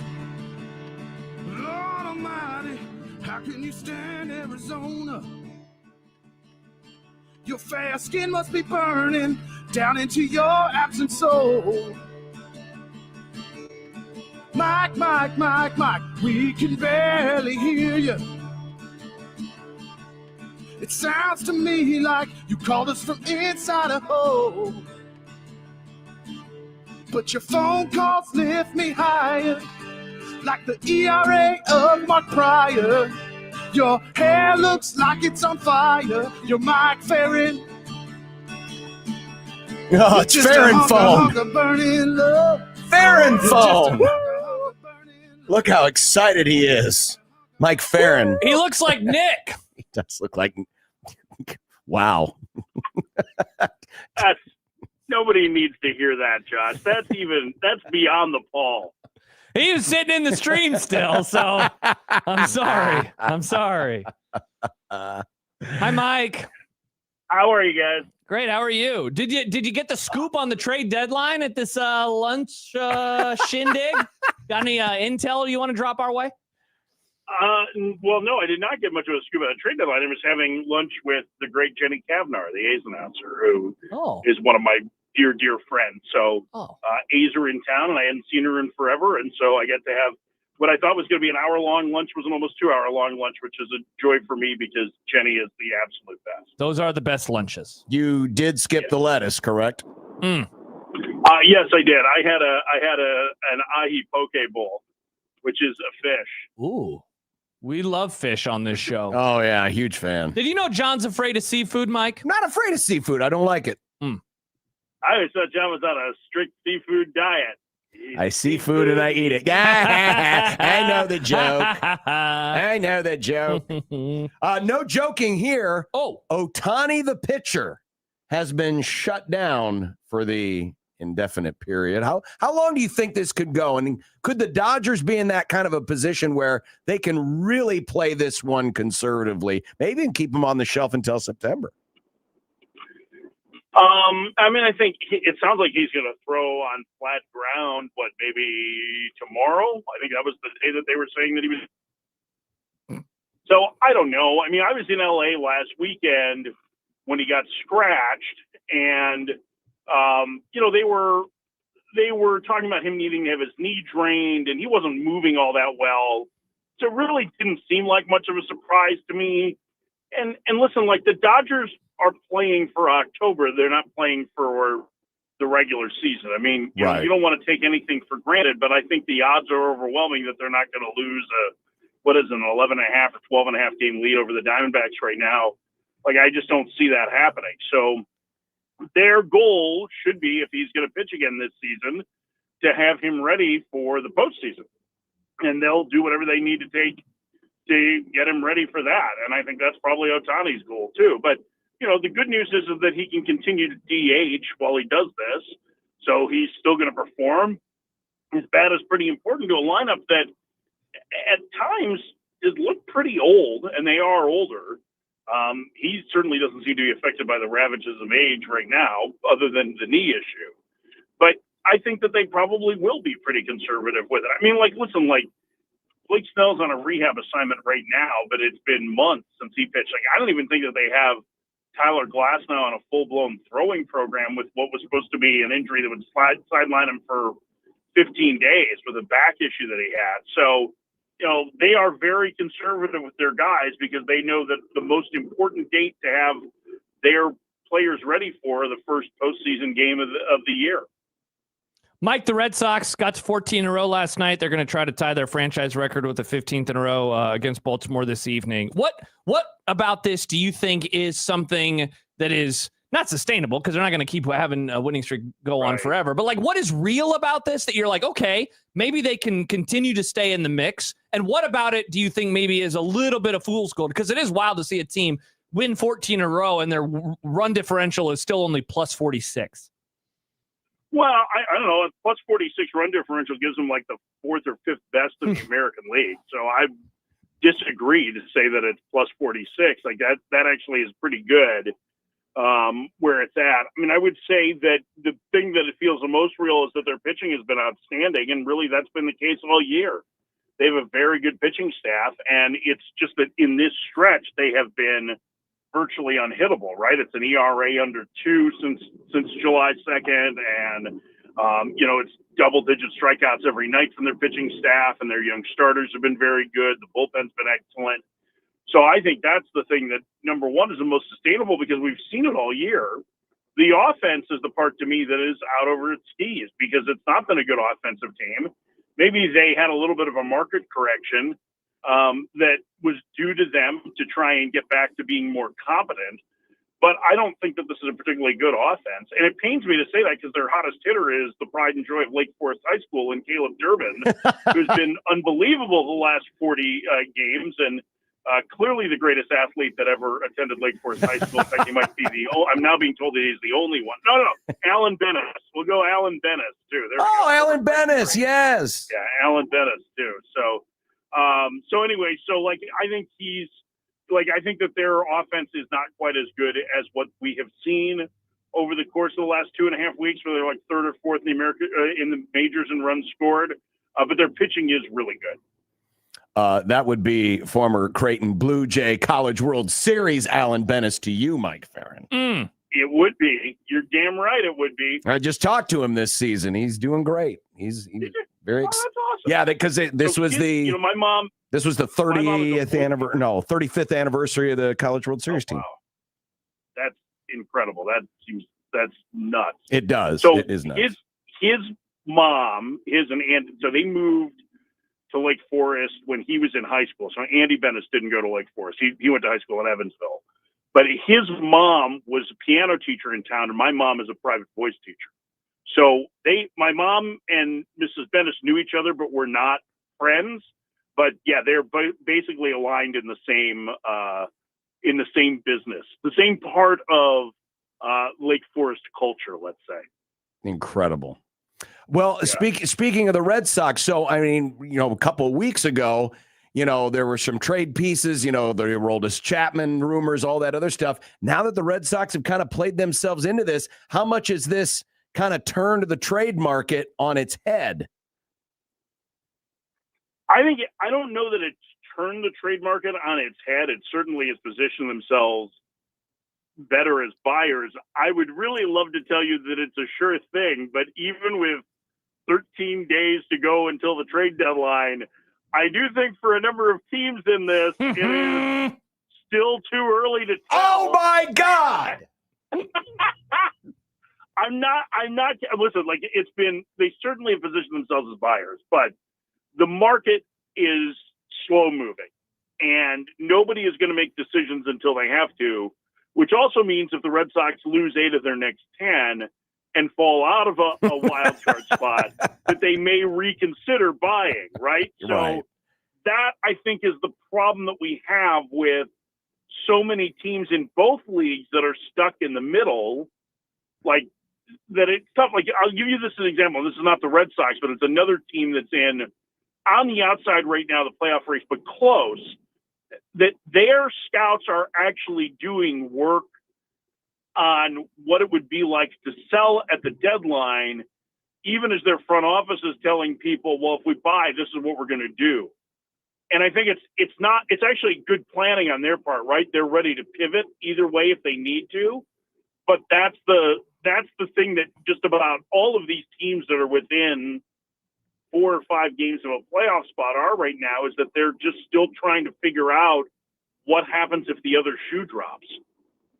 Is that the number, Mike? Because I wanted to ask you about Skubal and the Tigers. They're 4.5 out of the wild card right now. Is that just that kind of the range that we should be keeping an eye on with everybody, but in particular them?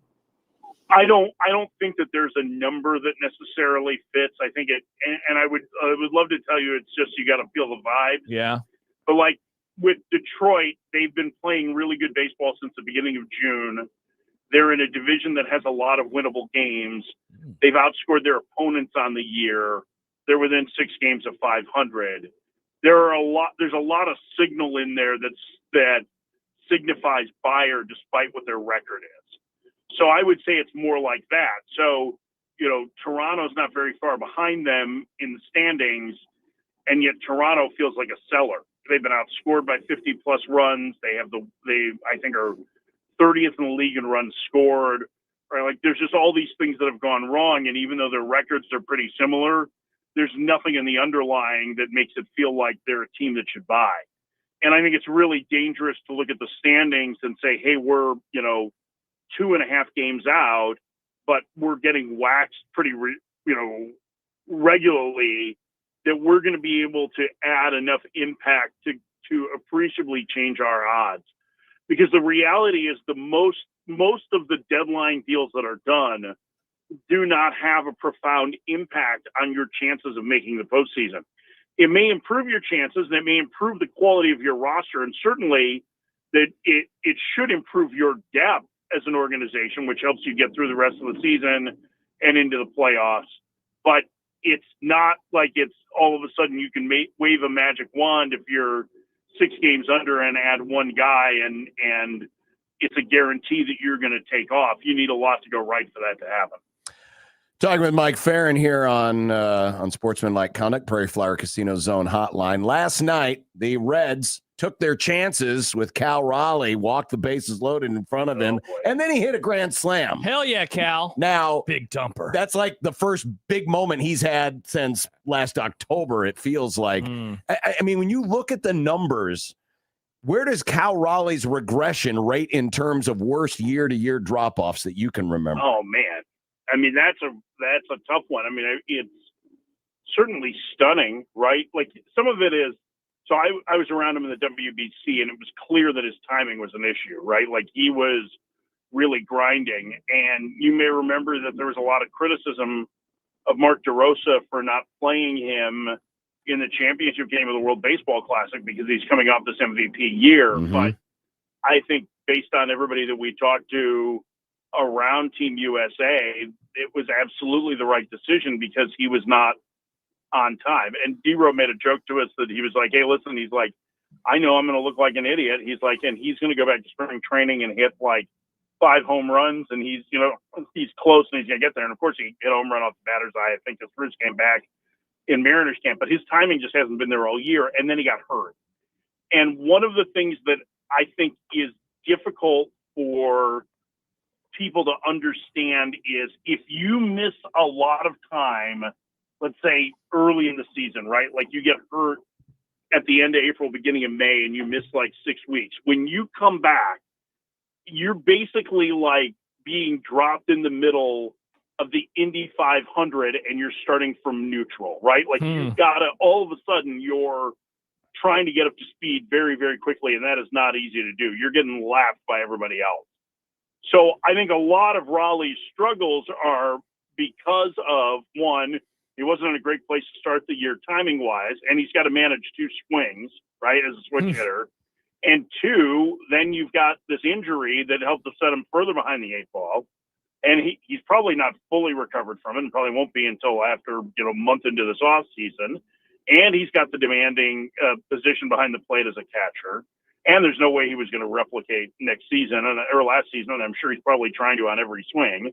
And so there's a bunch of that, not to mention that like the decision last night, it was weird to see Ferguson walk Dominic Canzone based on 31 plate appearances against left-handed pitching this year, which Canzone has hit. But like Raleigh last year was an outlier season for him as a right-handed hitter. Mm-hmm. Like he generally has not been very good from the right side. Last year, he hit a ton of homers, even though the batted ball data wasn't really that much different than what it had been the year before. So I actually think it's an oddly defensible choice. It's just based on the star that is at the plate. Like you get burned, and who knows, maybe that gets Cal locked in. Maybe the disrespect he felt from Terry Francona helps to fuel him back to Gibbs's good grace.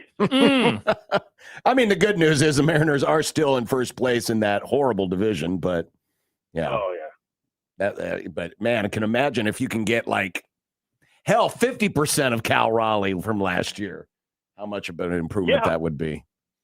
Be enormous. Yeah. Well, I mean, 50% would be 30 homers between now and the end of the season, but I don't know. That's a lot. That, but just, that's probably the most that you've had in that amount of time ever in the history of the sport. That's like certainly up there. That's some Sammy Sosa type stuff, from 20 with or years without ago. the cork bat. With or without the cork bat. We had a dust-up last night between two longtime rivals, the Pittsburgh Pirates and the New York Yankees. So Jose Caballero, he has a tendency to work the pitch clock as a hitter. He gets in the box. You have to engage the pitcher by 8 seconds left. You got to make eye contact, all that stuff. And that kind of frustrated Dennis Santana a little bit from the Pirates. So after Caballero grounded out, they kind of glared at each other. Santana made some kind of a gesture, and the dugouts cleared. It wasn't anything big. But there's been some conversation about how Caballero has been working the pitch clock to his advantage as a hitter. What have you thought of what he has done? And is it protocol? Is it the right thing to do? I mean, like, I have really given it zero thought until the dust up last night.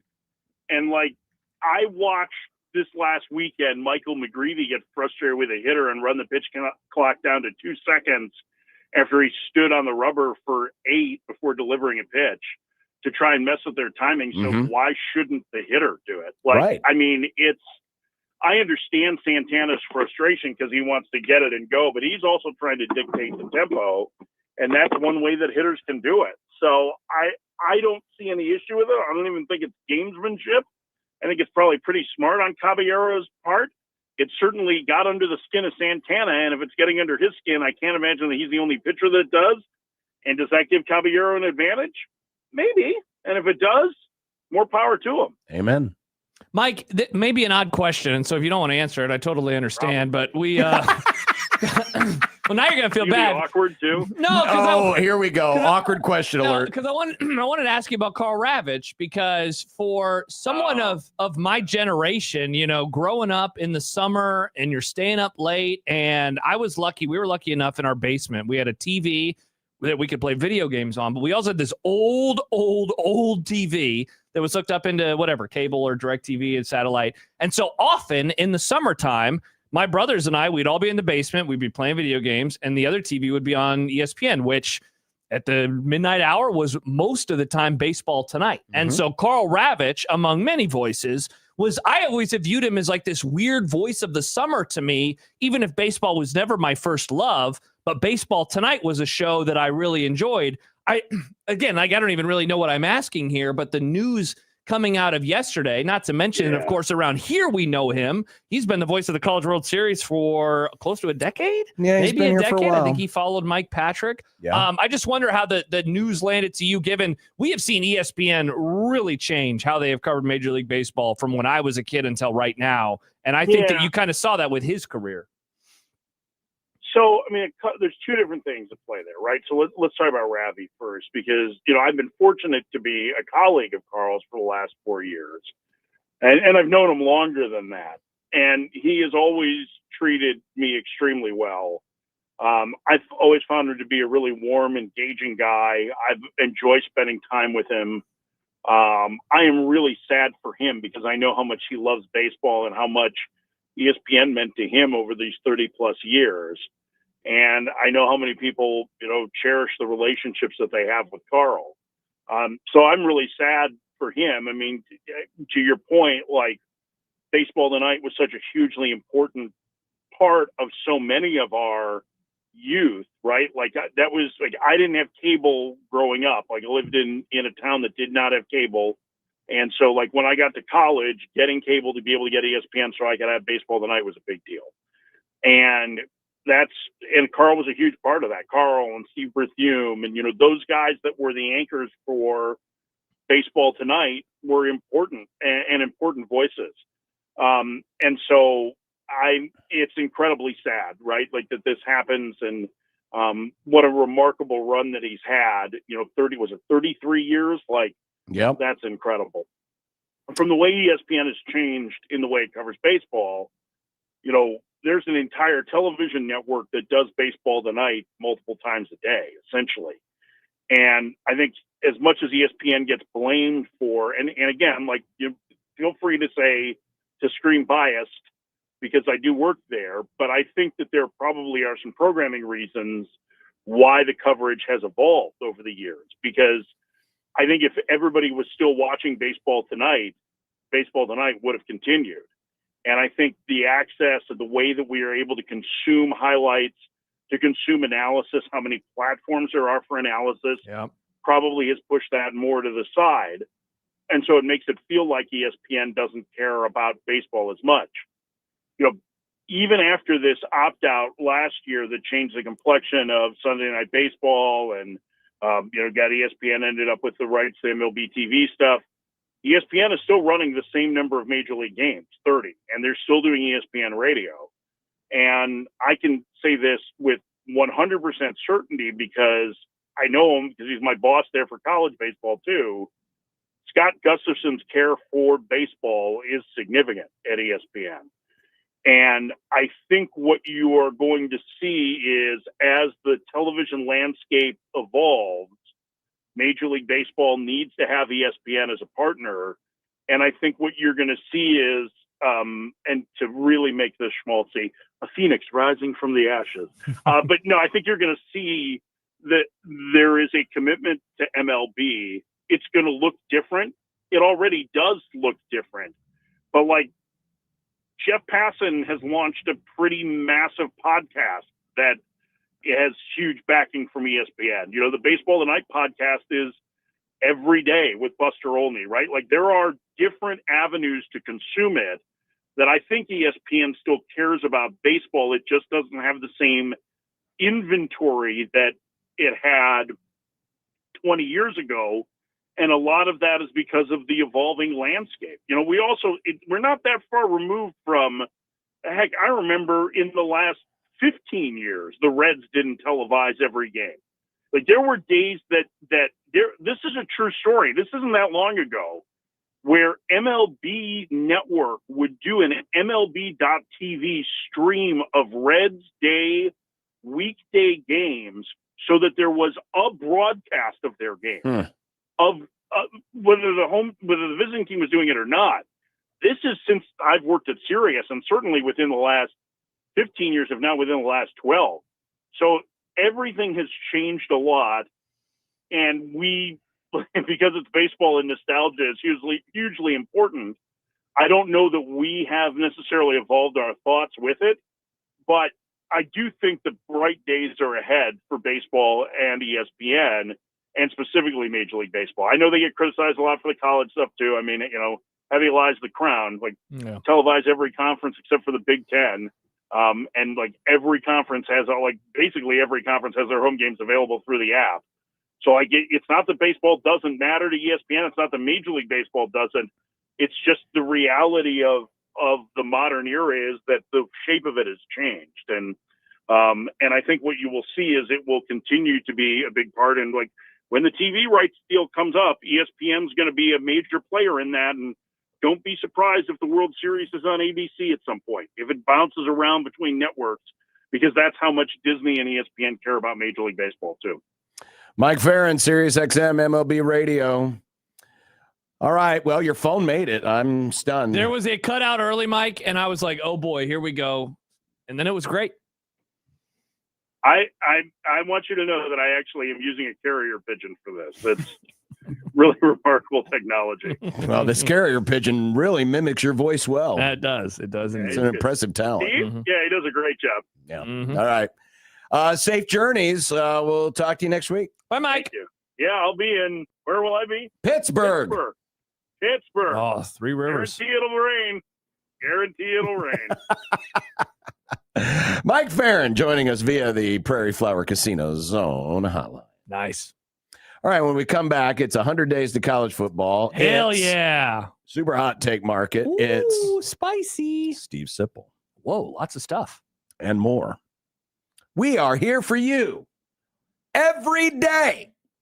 Every single day, just like our website, 1620thezone.com is there for you every single day. And that's where you can go not only to sign up for 1620, the golf tournament, but you can also register to win the volleyball trip to Chicago. Whoa! Oh, I just saw a heat map today, and it looks like the tickets are going fast. So this could be a sellout, and you could be there on our dime with airfare for two, with hotel for two in downtown Chicago, with $150 spending cash. Brought to you by Union Bank and Trust, where your money has people. and the tickets. You get tickets. Well, that's implied. I just want to make sure that people you can knew. be in Wrigley Field. You know, like, Nick. Well, no, we're going to send you there, and you're going to stand out on Waveland Avenue Maybe. and wait for one of those serves to get blown by the wind That over the will back not of the happen. fence. Put it on the Could list. happen. It could happen.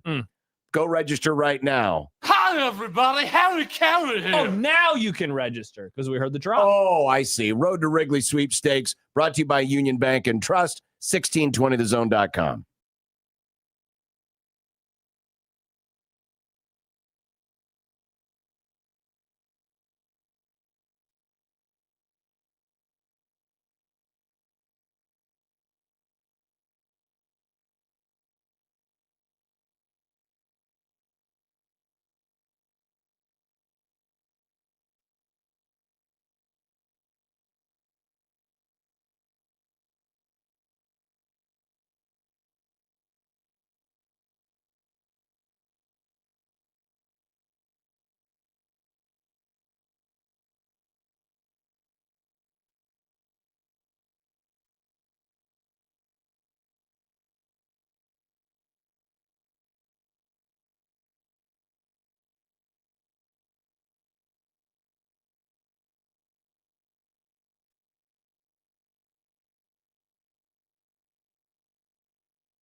The sport of college football is run by idiots, morons, doofuses, money-hungry clowns who don't care about you, only that you keep pouring your love and money into their constantly changing for the worst product. But we love it. Oh, we do love it so. The other thing we like to do is count things down. Today and through the summer, 1620 The Zone and 97.7 The Zone are going to put these two great tastes together as we anxiously anticipate another year of college football. So now, Unsportsmanlike Conduct, home of random number selection and inciting dorks to online violence, presents another number pulled out of our collective behinds. The program celebrates 100 days to college football. And today it is the Athletics' annual look at every potential starting quarterback in college football, or every projected starting quarterback in college football. Hello. And ranking them in tiers. Now, the tiered system is interesting because while it is a representation of who's the best versus who's further down the list, it also really specifically defines the level at which these guys are at and kind of the circumstances behind why they are where they are. Let me explain. Tier 1 is the best of the best, according to The Athletic. Understandable. It's tier 1. Proven production, elite traits, Heisman Trophy frontrunners. Coaches want to build their teams around them. Whereas tier 2, ass. They have produced and teams win because of them. They may be more circumstances dependent than tier 1, or there may be a shortcoming keeping them from tier 1, but they are close to the elite group. So not a system quarterback, but a quarterback that certainly needs the help around them. Makes sense to me, John. Certainly. Makes sense to me. Well, who are the tier 1 quarterbacks this year? They are eight tier 1 quarterbacks, led by Trinidad Chambliss of the Ole Miss Rebels. I am excited to watch him play football this season. Number 2 on the list is a quarterback Nebraska will see. Ooh. Imagine if you had a magic wand and you could imagine and wish that your team were to beat Dante Moore and Oregon. Whoa, that'd be pretty cool. CJ Carr of Notre Dame is 3rd. Darian Mintz of Miami. Nay Duke. Right? We should start doing 4. that with players. You know, Nay Duke, yeah, probably. Get it? Like main name. Just saying, Julian is number 5. Why isn't he in tier 2 with the whole help around him situation? Because he's not. Okay, I think that's a bit wrong, but, I'm just one person. Drew Mestamaker, Oklahoma State. Big jump up for Mr. Mestamaker coming from North Texas. Arch Manning. Oh, your guy. And Sam Levitt, who is now at LSU. Okay. Tier 2, this is another 8 quarterbacks. Jaden Mayava of USC. He's good. Noah Fifita. Fifita, is that how I say it? Fifita, yeah. I guess I didn't watch much Arizona You got to football. watch him this year, John. I guess I do. Fifita. Gunnar Stockton at Georgia, number 11. Josh Hoover at Indiana. Could be a little high. Really? Interesting. I wonder why you say that. Marcel Reed, Texas A&M. That could be a little high. I think that is a little high. JKS at Cal, number 14. That could be a little low. Kevin Jennings, SMU. He has a building now. The do what? He has a building at SMU. There's a building named after Kevin Jennings. Is it a different Kevin Jennings? No, it's him. Some donor was like, this building is his now. And it's the Kevin Jennings such and such. Dear God. That's pretty cool, huh? You don't have no building at Nebraska. The John Bishop toilet. Cool. Yeah, he doesn't have a building at Creighton either. At the end interesting. At the end of the day, Kevin Jennings and yours truly will have the same number of national championships. 0. Nice. Same number of conference championships. 0. Yeah, I'd agree with that. And number 16, the final in tier 2, is John Mateer. Too high. I disagree. I think Mateer's going to have a really nice season. Nah, definitely So I'm not going to Lenore run down. Sell is too high. Sellers at 18. Get out of here. I'm just going to focus in on the quarterbacks that Nebraska will face. Okay, perfect. The rest of the way down the list. Damon Williams is at number 20. Ooh. Malik Washington at number 21. Those are both tier 3 quarterbacks. Uh-huh. Then you got to scroll just a little bit, and you got to scroll just a little bit. How far do we have and to you got to scroll just a little bit. Oh, there he is, 41. Caton Hauser at Illinois is at number 41. Don't worry, we'll get to Mr. Calandria. By the way, 41, that is a tier 4 quarterback. We'll explain what tier 4 is in a moment. I'm scrolling. Here we're looking, and we're looking, and we're looking, and we're There we go. I found one. 69. Nice. Uh-huh. Nice. Is it Miliocevic? Milivojevic? Yeah, somewhere in there. He's going to be Michigan State's quarterback. There you go. We'll learn it when we get closer. If he's starting. There you go. Scrolling some more. We didn't miss anybody, did we? I don't think we did. Gosh, there's a lot of scrolling. There is a lot of scrolling. Oh, there we go.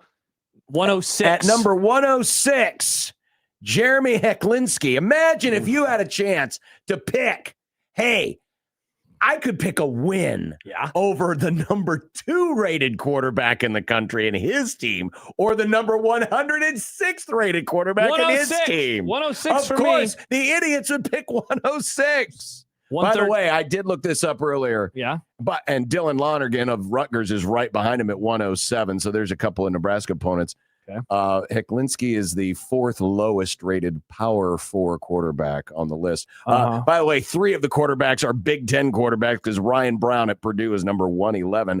Also, Austin Novosad at Bowling Green is at number 113. 121 is the next one that you need to go to. And then Nick Polis, the quarterback at Ohio. So those are the ones that Nebraska. By the way, worst quarterback, Trey Hedden, is the last quarterback from New Mexico State. So where is Calandria ranked? Well, he is in tier 4.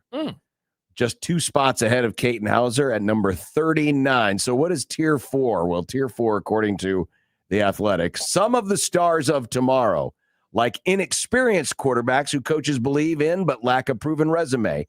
And there are also veterans who are looking to redeem themselves and journeymen looking to make the most of their last stop.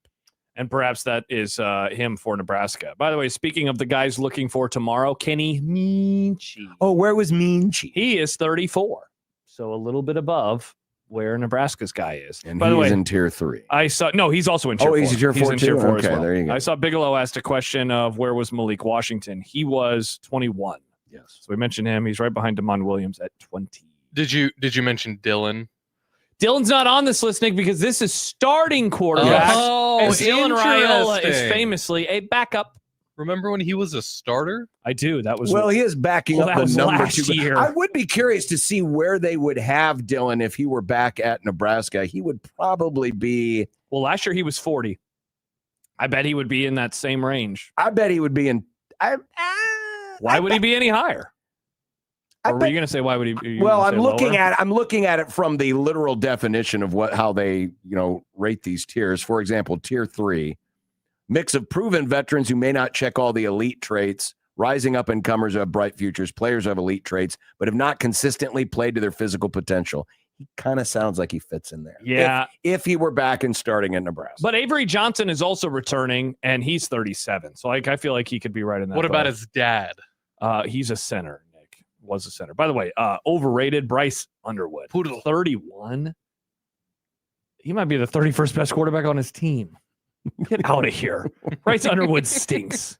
He is terrible. You hate this kid. No, I don't hate him. You really do. He's not good. Every time you get a chance, you just rip into this kid. You mean I give proper takes? You're like Joey to McMaster. Okay. With this kid. You're going to lose your Michigan fanboy card for this? It's called being unbiased, being an unbiased observer. You've never been unbiased when it comes to Michigan. Yeah, I have. It's always been go blue, go blue. No, John, I figured it out. I'll be very curious to see, and I don't disagree with you. I don't think Bryce Underwood is all that in a bag of salt and chips. vinegar chips. Well, he is a bag of salt and vinegar chips. It's like, bleh. But I will be interested to see how he does in year 2. Yeah, because I'm not going to declare him a lost cause by any stretch of the imagination, but this year's going to tell us a lot. What? John's not going to declare him a lost cause. Oh, he's a lost cause. Yeah, I'm totally toast with that. Okay. Yeah. No, John, what it is Josh wants to give the perception that he's unbiased. So he just found one person to rally against and to show people that he's not fully Michigan. I'm not full Michigan all the time. See, that's not true. I can be a fan of a team and root for a team and still have negative things to say. That's okay in life. You're allowed to root for a team and say something negative about them. You don't have to defend them all the time. I'm not a Michigan fan. I just want that out there. Don't put it on the internet. Is there like a faded spot on the wall where your Ward Manual poster used to hang? Why would I have a poster of an athletic director? Well, not anymore. You tell us. That'd be the dumbest crap that I've ever heard of, John. Thank you for getting us through all of these scandals, This is a Ward. great question. Has anybody ever had a poster of an athletic director on their wall in their bedroom? T.O. was I was going to say, wasn't yeah, he? so you'd have to view it as the photo is of him as an athletic director. They have to have been as an athletic director. Do you have like a Marcus Blossom photo in your basement? No, I do not. There's no way they didn't make ADTO posters, right? Oh, for no, sure. I Like, don't those think have they to did. exist. I don't think they did. What if, John, you had like in the olden times, people would have a photo of the president in their like bedroom for some reason. What if you did that with Marcus Blossom? Oh, hey, honey, I have a new artwork for our room. No, that's what it is. ADs aren't posters; they get their own little busts. Oh, that's a great idea. Yeah, no, I'm not going to do that. I'm not going to do that. No, Because he already offense, did. I haven't done it, and I won't do it. We should get John a Marcus Blossom poster. Well, maybe that'll be one of the giveaways this year, one of the Oh. Creighton games. We'll have to wait and see. Coming up next is the Super Hot Take Market on 1620 The Zone.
headed to the super hot take market. Sorry, I didn't mean to step on you, that's John. fine. Owen texts in. I have Owen. an Emperor Palpatine poster. Does that count for TO as an AD? No. Palpatine was kind of an AD, if you think about it. Was Emperor Palpatine the athletic director of Star Wars? Sure, why not? Somehow he has returned. Hot take. The fact that the NBA has apparently not grown out of LeBron is a bad sign for the league. All we do is Have talk you about seen LeBron this? James. Have you heard about Yeah, this? I know. I disagree with you, but LeBron has yet to announce where he's going to play ball. Yep. But apparently he's very, very, very, very, very, very close. Meanwhile, the NBA is holding off on announcing its schedule because they're waiting to find out where's LeBron going to go. I get LeBron is still a draw. He's still a television draw. But the NBA at some point has to realize this dude isn't going to be in your league for much longer as a draw card, a drawing card. he still is now. So of course you want to build your schedule around him. No, you don't. You shouldn't. The fact that they still haven't done this yet is a bad sign for the NBA. You need to start building with the new stars. They have the new stars, and they'll build the schedule around So the why new don't stars. they then announce the schedule? Stop playing around. Because if he goes to the Heat or the Cavs, they want. This is only going to be about who's playing on Christmas Day and at what time. Yeah, exactly. It's so one game. Who cares? So just announce the schedule and be done with it. I think the NBA is still struggling with life after LeBron. You always say this, and I couldn't disagree more. Like, he hasn't mattered for a while. Like, they're going to be. He hasn't mattered for a while. Name me another player that they have doing this for. Well, no other player in the league is threatening to retire or decide where they're going next. If Wembanyama was a free players that are free agents right now. No, there aren't. Who's a free agent There's no right free now? agents anymore. Not anyone that moves the needle. What are you talking about? That's my whole point. But there's no free agent. You shouldn't have to wait for just announce the schedule. I think the NBA is struggling in life without LeBron. I disagree with you. They just had their highest rated NBA finals in 30 years. With the New York Knicks, They're fine. They are fine. I'm not saying they're going to die. I'm just saying they need help. I think that they got it in the New York Knicks, in Wembanyama. There's lots of young superstars. This is my hot take, I and know. I believe in it. Hot take, I believe. Dante Moore is overrated. I didn't want to say anything when we were going through the list of the top quarterbacks, but number 2 in the entire country? I said this earlier that McMaster wasn't going to like this one. I think he's going to hate this take. Every time I watch him play, something just seems a little bit off about him in terms of how he is talked about. I just don't see it with him. I think he's solid. I do not think he is one of the best quarterbacks in college football. I don't disagree. I've never been that impressed. McMaster texted awful. But I guess we'll find out this year. Mm-hmm. Maybe that's why people didn't use their vote on Oregon. Oh, they think that they're quarterback, he's mid. Mm-hmm. He's not good. Nebraska will beat him by 20. Hot take I could be talked into. Oh! Kimi Antonelli will not win the Formula One championship this season. Agreed. The kid has been on a tear. There's no doubt about that. But it's his second season racing, and I don't know if he can sustain this level of success. Not to mention, Max Verstappen is still a thing that exists. And he's not very far behind in points. Yeah, but there's no passing in Formula There's One. so much passing now, John. This joke doesn't make any sense anymore. The joke had a little bit of water with the last regulations, but they fixed it. They pass now. Yeah, but now I'm starting to see people complain about the fact that it's too much technology and basically AI are driving these cars. It is a little artificial. But they're still passing because they have a button that lets them pass. Mustache Adam says, Exactly. Nick, it's not That's Thursday. a problem. That's a problem. Oh, hey, speaking of AI, hot take I could be talked into. No, you know what? Hot take I believe. AI is bad, but not for the obvious reason. Look, there are countless reasons to say that AI is terrible and a scourge on society. I don't want to bring up any of those. AI is bad because every graphic looks the same. We got to stop this because every graphic looks terrible. Steve Sipple has spaghetti hair now in the latest AI Someone slot just that I've dumped seen. ramen The noodles on font his choice head. is the same in everything. The background is the same. It's black with like green or yellow font. It's always italicized. It's always big and bold. There's a like a tint to it. There's a weird tint to it. We gotta, if you're gonna do the garbage AI, you gotta say, but could you make it different than every graphic that you have ever made? Because AI it learns, Why don't right? you plug that in? Why don't you plug that into your AI generator? I don't have an there? AI generator, John. I'm not a loser. Josh, yes, AI does learn, but the problem is now there's so much AI slop Yeah, that it AI learns, is it's learning from That's AI exactly slop. what I was gonna say. Yeah. So it needs to learn from. It should learn from John. Make an Or- AI graphic like Bishop's. Hear or me don't out. use it. Yes, obviously. Don't be a lazy POS and actually hire an artist to do something for you. I saw a show recently that actually doesn't use AI for their show graphics, and I took a screenshot and I sent it to a group chat and I made fun of it and I said I would love to make graphics for this show. I wonder how much they would pay me because I'd make it look a whole lot better. Well, how was the way you phrased it so it doesn't look what? Like all the other AI. So that it doesn't.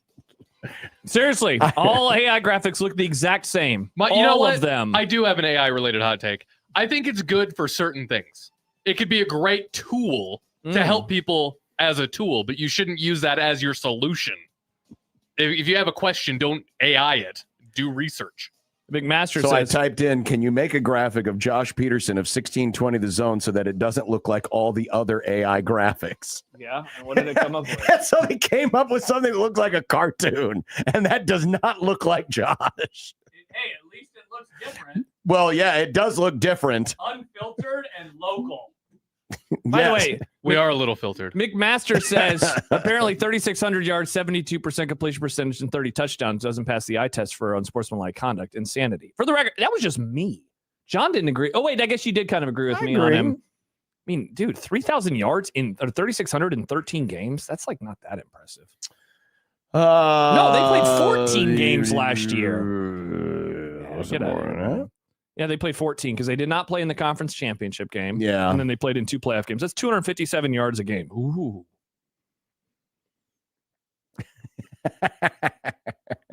Maybe I should ask AI, can you make Dante Moore look good quarterback? Not like other quarterbacks. Let's see. What did he do down the stretch? That's what I would like to know. He was fine. I mean, again, he's fine. He's solid. He's definitely a top 15 quarterback. Maybe Sipple has a take on it. Oh, Maybe Sipple nice does job, have Nick. a take on it. Nice job, Nick. Well, we'll talk about that next with Steve Sipple on 1620 The Zone.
Sipple the snowflake is one old triggered soul with reading glasses sitting on his nose and takes that really blow. Sipple the snowflake deserves a mouthpiece to the face. He says LeBron's the GOAT and Steph will choke.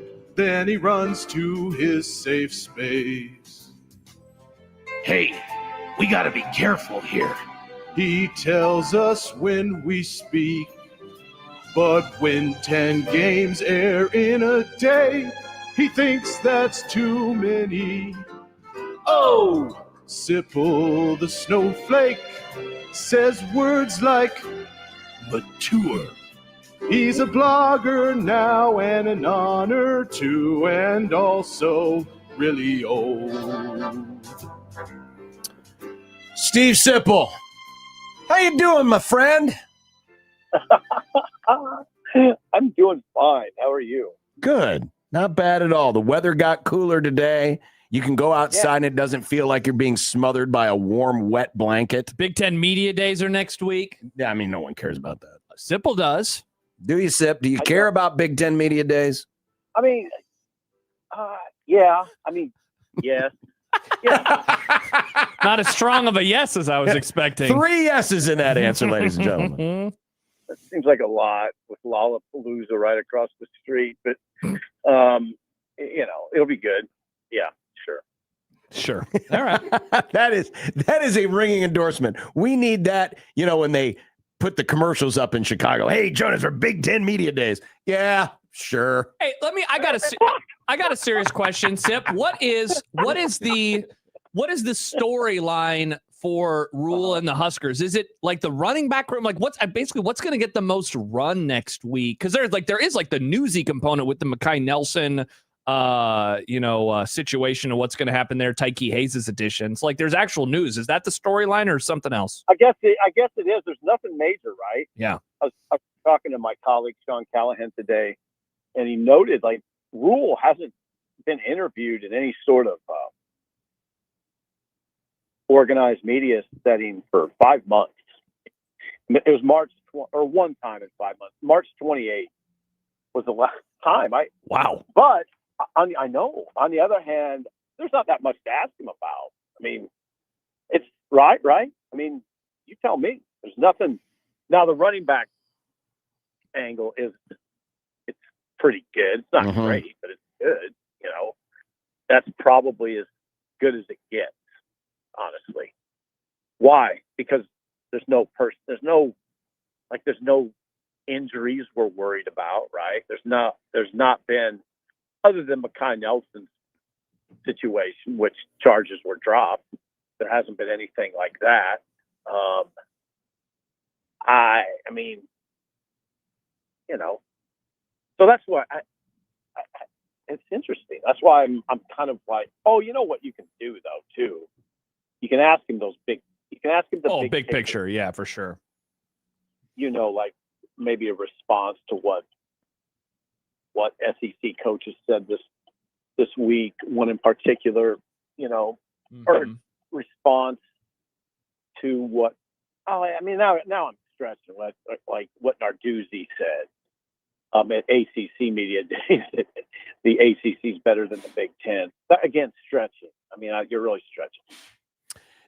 You had a chance to talk with Scott Strohmeyer over at Iowa Western regarding the Tyke Hayes situation. Did you come away with any impression that there was any frustration? Because just the idea of, hey, we thought we had this guy, he was going to be in the fold, then Nebraska comes in, or is this a pretty acceptable exchange, even given the lateness of the timing of all of it?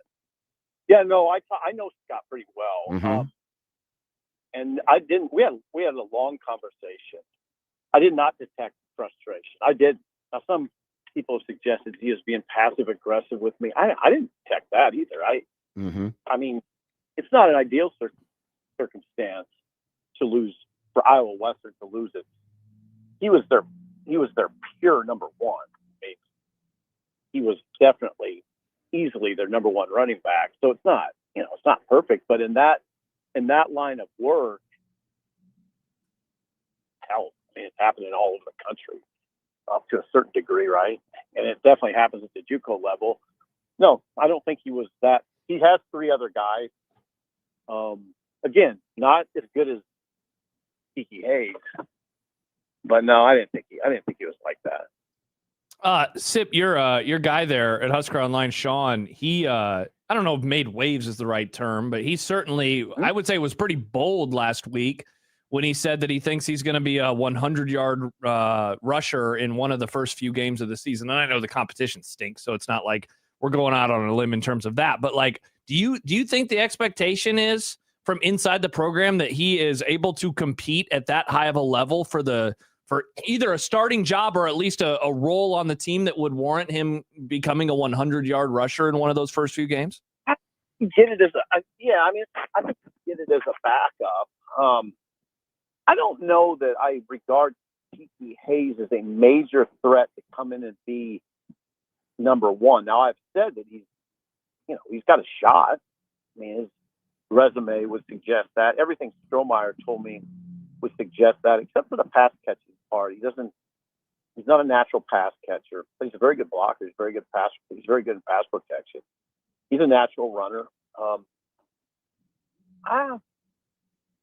Right now, and it's not just what I think, it's more based on what I hear. I'm probably leaning towards Rule as the starter. It's tough, though, because you don't know what Mekhi Nelson's situation is. And that's an interesting conversation in itself because the charges were dropped. And if you're in Mekhi Nelson's camp, I mean, couldn't you make the argument? Wait a second, the charges were dropped. Why would he be suspended for anything? Why would he be talking about whether he's going to play or not? You know, that would be a legitimate discussion, right? I hope I didn't go overboard there, but I'm talking about what you hear from his camp. Mm-hmm. But I don't want to pretend like I don't know anything. I know that there's been a period of weeks where Mekhi, he wasn't allowed to eat at the training table. He could eat training table food, but not, not with teammates. He couldn't work out with teammates. Now, I don't know if that's changed or not. But his situation is, we don't know it, is what I'm telling you. And then, come on now, if it's not Mekhi Nelson, it's either Rule or Tyke Hayes. That's what we're talking about. And Mosey's right in the thick of it too, I guess. I guess you could say Mosey's in there too, but he's pretty young at the position still. So I look at it like it's a Rule or Tyke Hayes. So, Sip, if we were to throw out realistic expectations for Hayes this year, what would they be? What would they look like? Oh, great. I mean, it's hard in a way to answer. Or I'm going to make, I make everything hard, but I overthink everything. But why do I hesitate? Because I don't know what kind of shape he's coming in, but I think it'll be all right. He did practice in the spring. He did have a little meniscus issue, got scoped. That's something to sort of watch. Strohmeyer sort of like glosses over it, like, no, it's not a big deal. It's something to watch. So he did have a meniscus issue.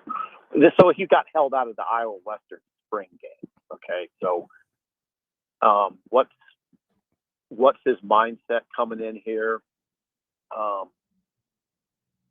I'd say if his mindset's good, he comes to compete. If it is like a fresh start for him, I've watched him. I like him. I like his film a lot. He's natural. He doesn't blow you away, by the way.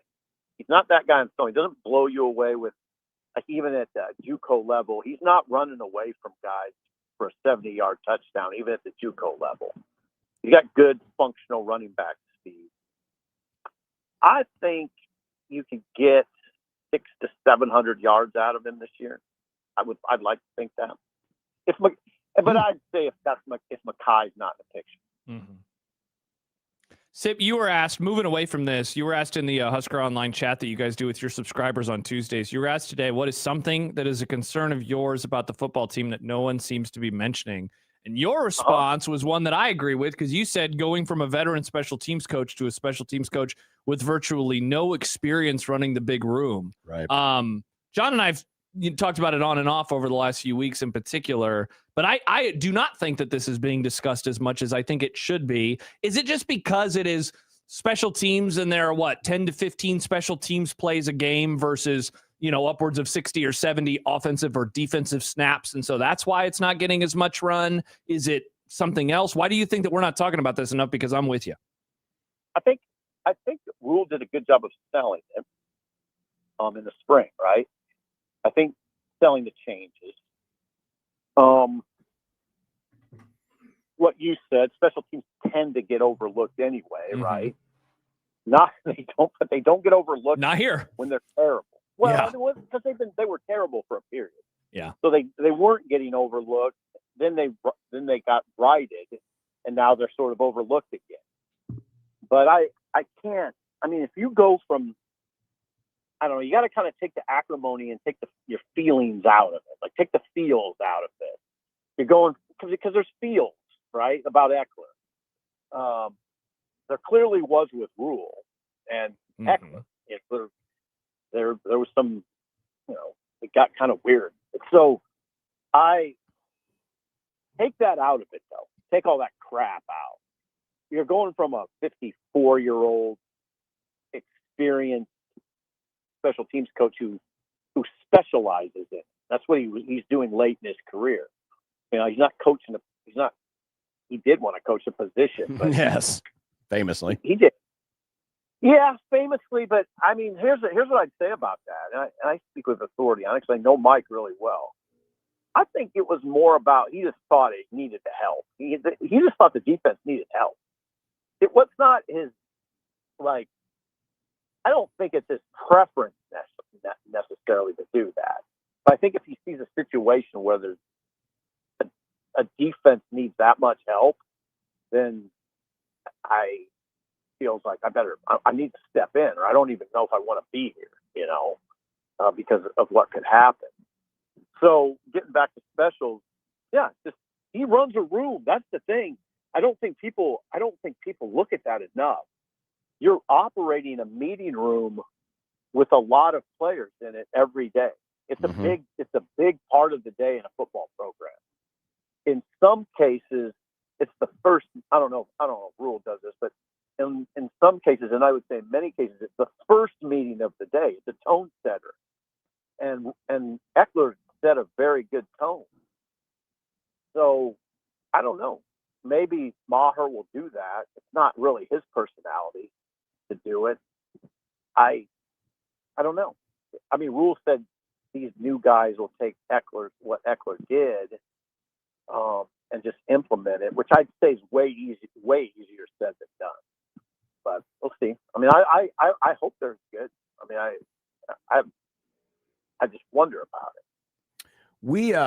We tackled earlier today going position group by position group, analyzing whether or not we think the group has been upgraded from a year ago or if it's downgraded from a year ago.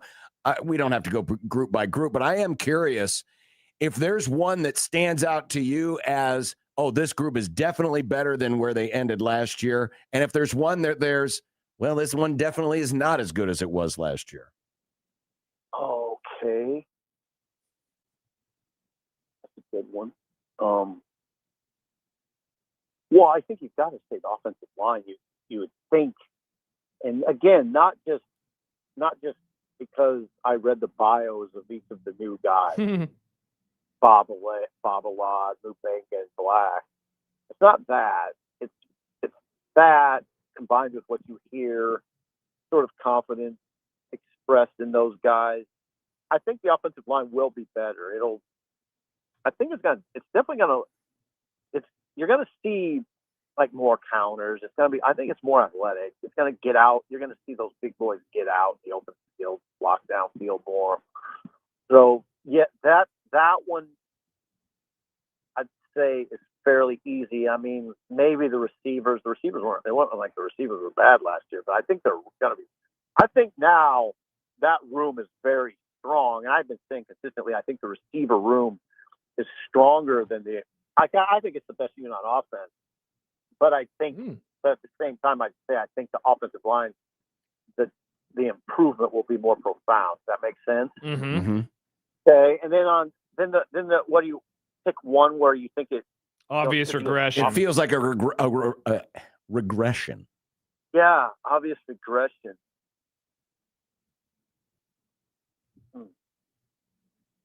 Running back, right? Isn't that the answer? Yeah. I'm trying to think if there's one other than that. Yeah, I'd say it's going to be hard to. Here's the thing, though, Josh. You know what's interesting about that whole discussion? They were 80th in the country in rushing. It's very wild. They had an All-American, and yet every rushing statistic, they are kind of average, if not below average. Yeah. Now, unfortunately, sacks did come off the total. That's true. So that's true. That helped. That hurt a little bit. That probably hurt a lot, actually. Will they have an Emmett Johnson? I'd just be shocked. Yeah. It wasn't. I mean, he was really good. Like, it wasn't fluky. It's not fluky when on November 28th you're ripping through Iowa's defense.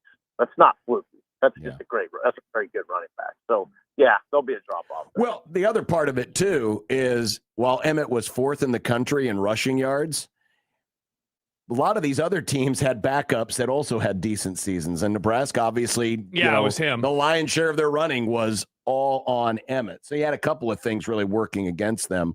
Yeah, you had an All-American caliber running back, but you didn't have much of a room behind him, and you took a lot of sacks off the total. Yeah, that's it. I mean, that's what we're talking about. But I just don't. It'd be hard for me to imagine somebody being as good as Emmett in that room right now.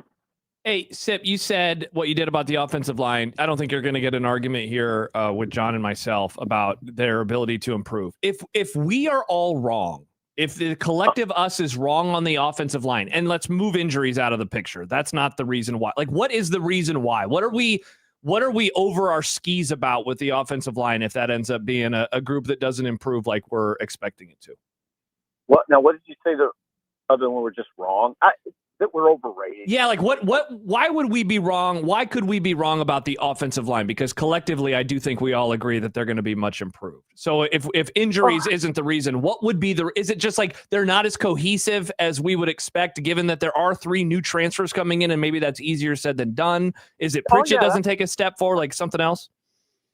Oh yeah, no, what you identified is certainly, I mean, think about how these conversations change, especially they seem like they change in the name of convenience. What do we always say about offensive line?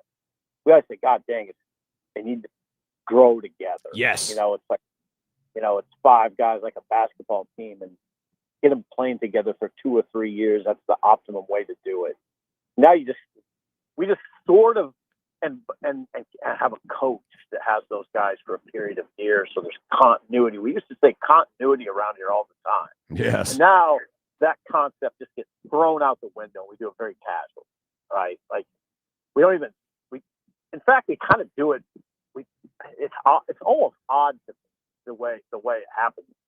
And I'm sure it's not just here, but it certainly applies to the offensive line. A lot of the conversations we've had about offensive line, and John and me go back into the dark ages.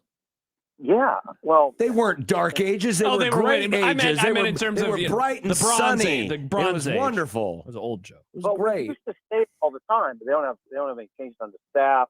Let the offensive line grow together, continuity, and how important it is to the overall operation. So there's that, Josh. But there is another thing, and it's sort of along these lines. How are Jeep Wade and Holgerson going to mesh? I mean, you're already you hear this talk about how Jeep wants to do things differently, on offense. Counters, for instance, is a big thing that you hear all the time. Well, how will that go with Holgerson? You have to. By the way, I mean, there's a new quarterback. So what I'm suggesting is, how are all those pieces mesh? And if they don't mesh well, and the coaching doesn't mesh well, that would affect an offensive line. We do that identity thing too. Now that seems a little overcooked sometimes to me, that whole identity discussion, but nobody knows what it is. I mean, the identity to me is they just have a huge playbook. I mean, that's Holgerson's talked about it. It's his job to narrow the scope, but Dana's talked about it. That Matt Rule comes from the NFL where you have huge playbooks. NFL playbooks are big, and Nebraska has a big, giant playbook, but Dana's got to narrow it down. How that's going to look, we don't know. Is it bigger than Bill Callahan's playbook? Oh, nothing is. Well, yeah, another NFL guy. I mean, yeah, I don't. He used to get a bad rap for that, and I think that was more about he came on the heels of the dark ages where, Nebraska sort of prided itself on this notion it didn't have to be very complex offensively because they're just going to hammer at you. Bill came on the close heels of that. Now Bill gave way to several other coaches, and I think yes. we've kind of gotten out of that mindset that it's probably, it can't be overly simplistic. Like you can't. When I hear that now, simplify. You got to simplify. Careful with that. You're playing in a league with great defensive coordinators. You can't be too simple. So we had a lively discussion earlier today on the show. If you and I was basing this off of where the game falls on the schedule, what it could mean for the season, obviously any other components, how we look at these teams, how we perceive them. But we gave the listeners 4 options. You can pick one of these 4 games that Nebraska will win: Indiana, Iowa, Ohio State, Oregon. What do you? Like this game. I think on our forum, I'm saying Oregon. A resounding choice in my mind is Oregon. Yeah, we agree. Pick one that you can win. Yep. That would tell you the most about the notion of progress. It's all winning at Austin against a team that I believe. I mean, I don't think there's a clear-cut favorite to win it all, but I would take Oregon right now to win it all if I had to. And now you go to Austin and win. I mean, it would shock the world. It would shock the college football world. It would. Not that the other ones wouldn't, but this would shock it more. So yeah, I'd say. I mean, Oregon's 8 defensive guys back. They got both their edges back. They got safety plays extraordinary. Obviously, Dante Moore, the quarterback. Yeah, he's mid. And he's all right. And he's good. And I'd say that one resoundingly. Would it surprise you that the audience resoundingly voted for the Iowa game? You're pretty close over there to Iowa. So. Iowa got almost 60% of the vote. I just think people were voting too much with their hearts, and because it's not only all the things you mentioned, Sip. There's an outside chance that Oregon could be the number 1 ranked team in the country when that game is played. Nebraska's never beaten a number 1 ranked team on the road. Speaks to frustration, fan frustration. Sure, yeah, and I understand it. I do understand that. It's interesting to me, though. I mean, I hope I don't sound dismissive of the fans who voted for Iowa, because I do. Don't worry, John was dismissive of them earlier. He kept calling them idiots and morons. Now, don't be dismissive of them, because it tells you a lot, John. They'd rather beat Iowa than win at Austin. I'll be damned. Mm-hmm. You just want to take these fans by the scruff of the neck and say, "What are you doing? You're crazy." It's like that scene in Airplane where they kept shaking. What are you doing? One after another. Just that 10 of 11 it's been horrifying. Yeah. And then of course, almost got to throw Minnesota in there at some point. You lost. What's that? 7 in a row? 6 in a row?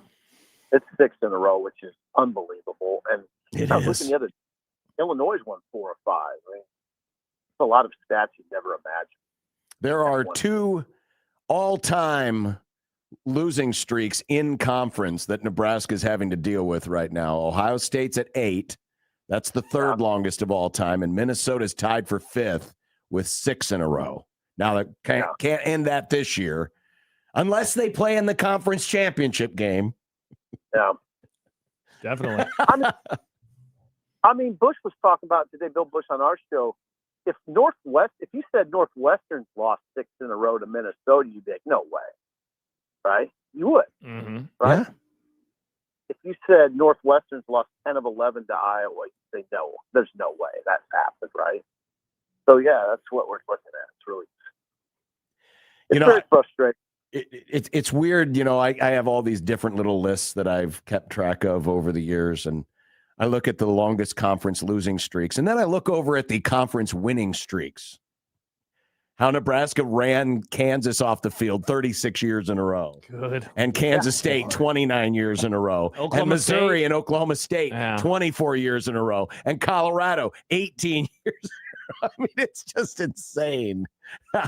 And they were all pretty much by one guy, coached by one guy. I mean, Devaney was in there a little bit too, but man, incredible. Well, the good news is if there's a resurgence now with Nebraska, it's going to feel really good for Nebraska fans because they've endured a lot. Yeah. And that's what for those loyal fans, you really hope that there's this ungodly resurgence, and that if Nebraska does get really good again, there'll be a greater appreciation for it. That's what you hope. Yeah, for sure. I don't know if you saw this, but your buddy, your boss, I don't think he can be your buddy. He has to be your boss. Yeah, sure. Sean Callahan just tweeted out a picture. So they're doing some landscaping outside of the Osborne complex. Yeah. They've planted corn. Where? In front of it's in one of the, they got some landscaping like steps leading up to the front entrance, and there's some little shrubbery and there's some corn plants. That's something. They are the corn huskers. People forget. Get off my lawn, John. Yeah, that's weird. That's not weird. I remember when I suggested they should plant them behind the benches and make them look like the hedges at Georgia. That'd be cooler than being outside the stadium. Well, I mean, they're not going to do that because they got plastic turf out there. But here, they got a nice. This is probably in the kind of the same area where they did the ceremonial dirt dig out of the trenches. Remember that? Oh, I remember. Yeah. So anyway, well, we should have corn by September there, Sip. Yeah, harvest will be interesting around the state. Yes, it will. I don't know if it'll require a combine rolling in there or not, but so you're suggesting between the corn stalks, like between the hedges. Interesting. Yeah, like how they have the hedges at Georgia's stadium, the hedges behind the bench. We just plant rows of corn back there. We need a season to culminate at some point here. Yeah, let's do that. All right, jeez. Trying to have a little fun. That's all. Good one. I might have got a column out of that. We'll see. Bye, Sip. I'm looking forward to it. Sip. Plant corn behind the benches. I don't think that'll be the column. I think it's something else that we discussed. It should be. It's a great column. Something else we discussed in there. Tremendous column idea. This is a nice little touch. I like this. Yeah. You can get the kids from the ag school to come over from East Campus and, detassel it and keep the corn borers out. And, it'd be a learning experience. Sure. Maybe put some tomatoes in there, too. We could use some tomatoes. I don't think that they'll grow stuff over there. Why not? I don't think I don't think you can grow stuff well around cement. But I'm not a farmer. Maybe you can. To me, it doesn't seem like you can grow something well. They've literally done this, Josh. Happers Meme Guy texts in, Oregon has lost one conference home game since joining the Big Ten. And it was to Indiana last season. Before Indiana won at Autzen last year, it had been 21 years since a Big Ten team won at Autzen. Chris in Montana says, problem with this question is it has to be based in reality. Hypothetically, beating Oregon and Eugene is just about as likely as me getting a date with Jennifer Aniston. I'd like to date Jennifer Aniston, but realistically, I have a better shot with my neighbor's divorced sister. Why don't you push your glasses up your nose a little bit further? It's a fun question. If you could pick one game. Why are you getting triggered? Because it's got to be based in reality. This will never happen. Nick, do we have the new drop of Sipple available to us just yet? Not quite. Oh. Okay. That is going to be a good one. That is going to be a good one. We will use that a lot, I think. Well, coming up next, it is content time. Let's see. Folks were ripping on poor Eli Drinkwitz yesterday. Yeah, we did. But maybe we should have read the quote further. Should we have? Well, we'll find out. Okay. Also, maybe it's time we stop spreading rumors. And the Jets are trying to change their look for the home opener. We'll get a first look at the new Jets uniforms. Okay. Everyone will say surrender on the back. 1620 The Zone.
I made you some Unsportsmanlike content. Unsportsmanlike content. Unsportsmanlike content. Content that's unsportsmanlike. Quick reminder that if you would like to golf with the Zone, 1620 the golf tournament or 1620 the scramble. Well, sometimes I worry if we call it 1620 the scramble, people might think we're doing an egg eating contest. An egg Benedict contest. A Benny contest. If you're eating eggs Benedict with scrambled eggs, you are a monster. With some brunch. God, I love brunch. I love a Benny brunch, don't you, Josh? Could we have some brunch at this 1620 the golf? Oh. You know what? Well, no, because we're going to be doing the after party, which will be near dinner time. Josh, how about instead of 1620 the breakfast nook, it's 1620 the brunch nook? Excellent idea, Nick. That's why it's never going to happen, sadly. But go register today. Get your teams, your foursomes registered for 1620 the golf tournament. It's on 1620thezone.com. Nice. Guys, Nick, the Red Sox, they're in Boston, have won 14 games in a row, the second longest in franchise history. Will they match the 1946 group with their 15th in a row tonight against Baltimore? The answer is no. The game was postponed. What? Oh, man. Well, good question, Nick. Terrible question, apparently. Game is postponed. What happened, Nick? Rain. Lots of it. Rain? When you get a lot of rain, it tends to... I don't know. Maybe there was a snowstorm. It Maybe rains on the East Bane Coast. came and the field exploded. Oh, hello, Baltimore. Uh-huh. That's my Bane impression. Not a bad one, Nick. It's not a Wow, good that's one. What time is it? 1946. Huh? What time is the game tomorrow, Nick? Do you know? I don't. I didn't see when it was moved. I don't know if they'll do a doubleheader or not. You know, they used to just, if a game got rained out, they just do a doubleheader the next day. But now it's all about, oh, no, we can't do that because we can't make all of our money. They'll play a doubleheader tomorrow, John. All right, this question still works. Will it happen tomorrow? Yeah, sure, why not? Same. Yesterday, the college football lamestream meteor and their Big Ten honks all said Missouri coach Eli Drinkwitz said the reason the Big Ten won a national title was because those schools didn't play an A4 game. But the full quote, which was in response to the SEC moving to 9 conference games, tells a different story. Do you guys care to apologize to Mr. Eli? Is there like an audio quote? Full quote. Okay. Okay, I got it right here from On3. Okay. This is Eli Drinkwitz. When I distinctly remember last year being in the SEC meetings when we were discussing the 8 to 9 game scenario, and we were being told that if we didn't go vote to a 9 game, then the playoff wouldn't expand. So we made that decision. But in hindsight, we did not recognize, or I didn't recognize, that some Big Ten schools, didn't play an A4 game, meaning an A4 non-conference game. Mm-hmm. But a lot of people took that as to say, well, the only reason the Big Ten won a title was because the teams that won it, famously Michigan, Ohio State, Indiana, didn't have an A4 or Power 4 non-conference game. I honestly do not. So what is he saying here?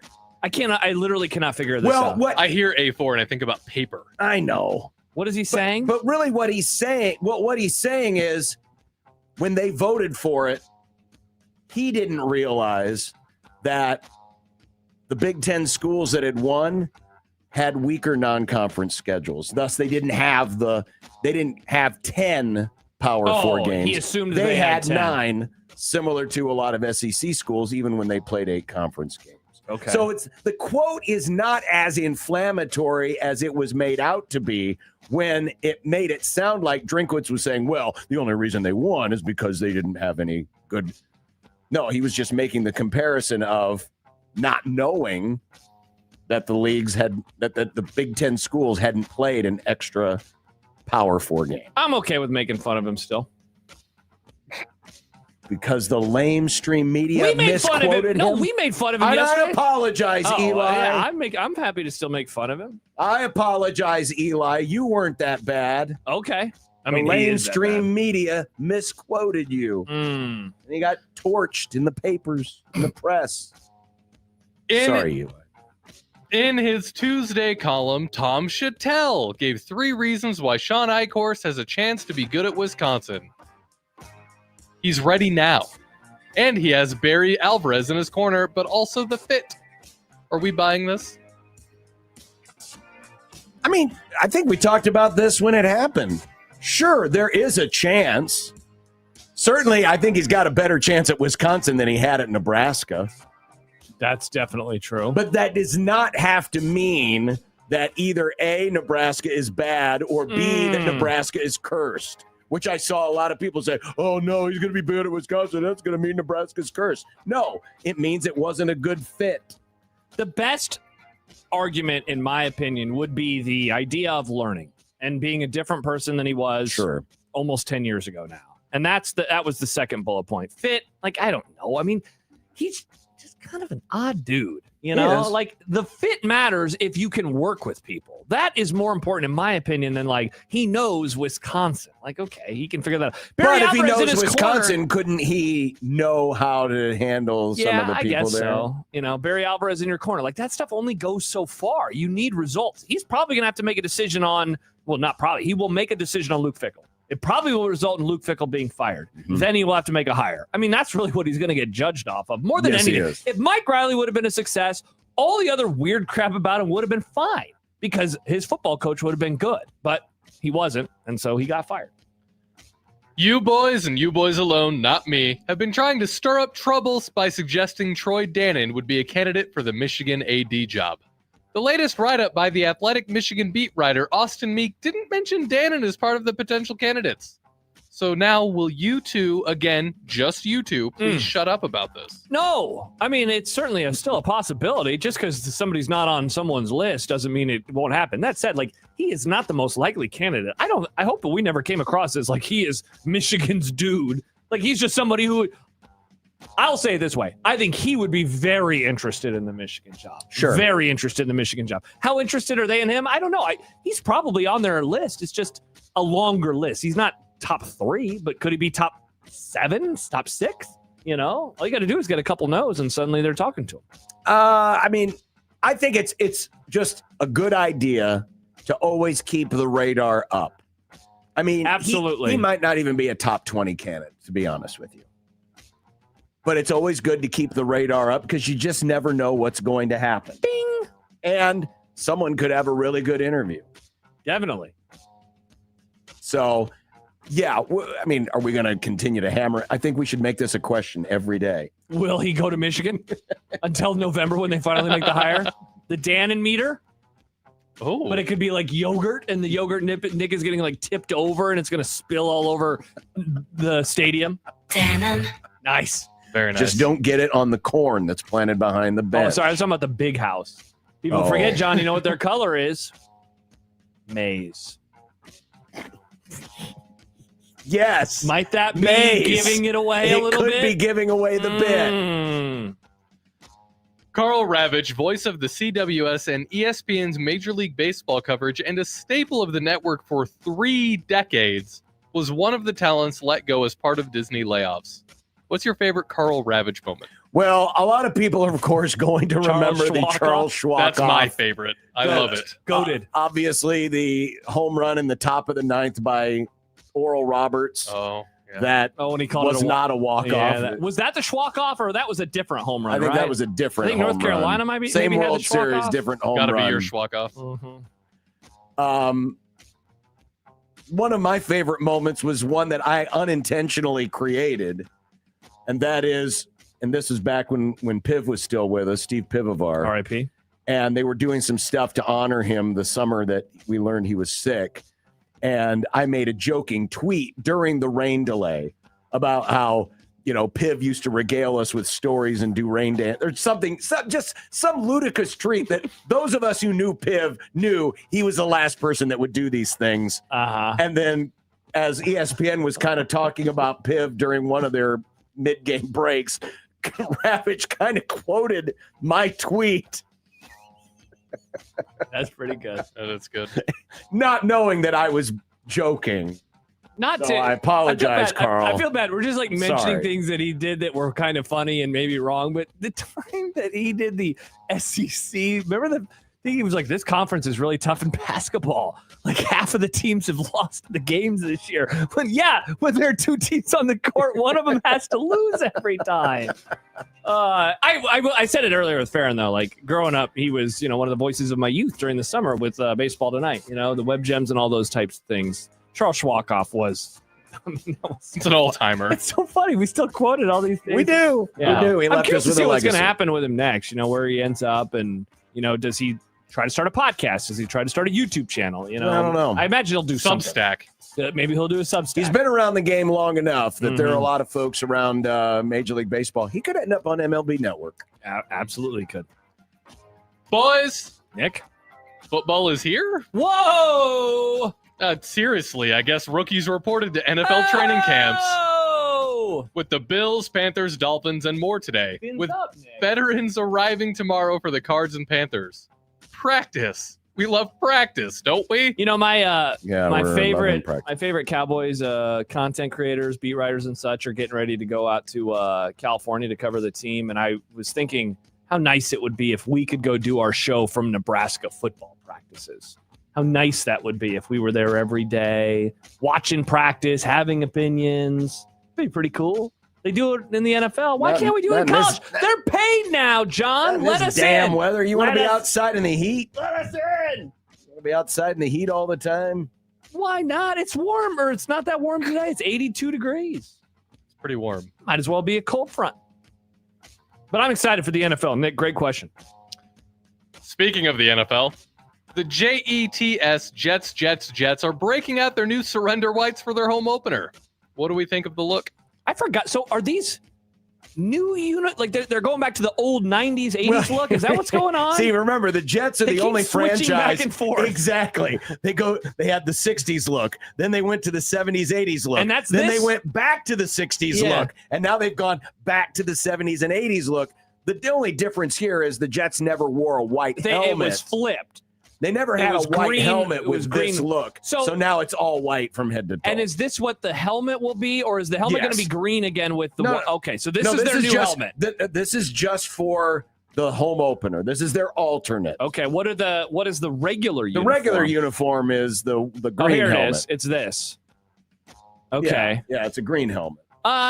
It's fine. It's so funny when they switched to the old one. I was way in, but I like this one too. There's something about that late 70s, 80s, early 90s look that I think is pretty cool. I remember when the Giants, when they changed when I was a kid back to the NY, I was like, these are awesome. Stay with these forever. And now I kind of wish they would go back to the Giants on the helmet, like when I was even a younger kid. These are fine. I know you hate the all white look, but these are fine. I'm not a huge fan of the all white What are they look, playing? but it's not terrible. Oh, are you going to watch this game, John? Jets at Titans? Highly unlikely. Finally, Josh, you were tight in your short pants on the lead to the Odyssey over the last few months. Oh, was I ever? Well, the trailer for Avengers Doomsday premiered yesterday. Do we have to deal with more of that kind of talk in the lead up to this movie? Nick, I wish it was Thursday because I would say it loud and I would say it proud. I don't care. Did you see the trailer for this? I mean, No. I watched it. John, I want you to watch it. Why? Because I think Severe is going to go after me on Thursday. Michael's sitting in for me on Thursday. I think Michael's going to go after me and I don't care on Thursday. He's going to do the thing where he's like, I was a kid, I wanted comic movies, and now we're getting them, and people like Josh say that they don't want to watch them anymore, but this is my youth, and I want to. It is so bad. So I need you to watch it so you can push back and say, Okay. Michael, they shot it in front of a green screen. It looks terrible. It's just like they had the reason that Endgame and Infinity War were as dumb as you think it all is was really good was because they had a decade built into it. And so by the time you got to that moment, it was like, wow, I have interest in these characters. I have interest in the story. This is important. This is just a money grab because it's like nobody's going to see these movies anymore like they were. And so they're like, do you know what Robert Downey Jr. is doing in this movie? Apparently he's a different character. So Iron Man, spoiler like alert, a bad guy. died. He's back and he's a different character. Like that's how strapped for cash they are. Talk about lazy. You need to watch it. Nick, what is up with big blockbusters aren't making the money back these days. Apparently, Disney did the live action Moana because they don't want slop. People want good, interesting stories. The ones that have made money this summer are a couple of indie horror movies and now the Odyssey. Like, if people don't want slop. Can the Odyssey make movie? Aren't they only playing it in a handful of theaters? Oh no, it made. No, the Odyssey's everywhere. Yeah, it made 120 some odd million this weekend. Mm-hmm.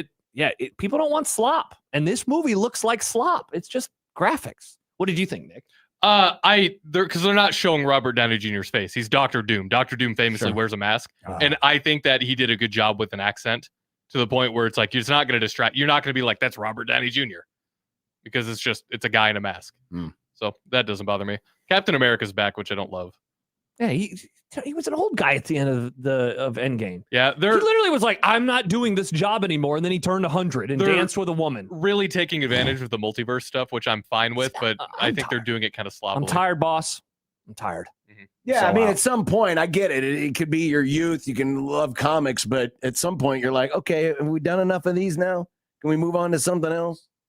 I'm ready to move on. It's like that episode of MASH where they kept getting the same food every day. We want something else. Couldn't agree We more. want something else. Speaking of food, We want what's for dinner. yes. On 1620 The Zone.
When the moon hits your eye like a big pizza pie, that's tortillas. When you knock us down, we're going to get up. And on the way up, we're going to bite a kneecap off. Crust is good on your pizza, not your ass. I will eat your ass first. And I think we're going to serve McDonald's, Wendy's, and Burger King. And then it's going to take 2 more shots to knock us down. And I would think that's their favorite food. I'm ready to hang them up, gut them, and skin them, and chop them up. You know what? I'm ready. My daughters aren't starving to death. I'll eat my neighbors. All right. And on the way up, we're going to take your other kneecap, tortillas, and we're going to get up. And then it's going to take 3 shots to get us down. And when we do, we're going to take another hunk out of you. Cliff, what are you going to take away as your best memory from playing basketball at Boston College?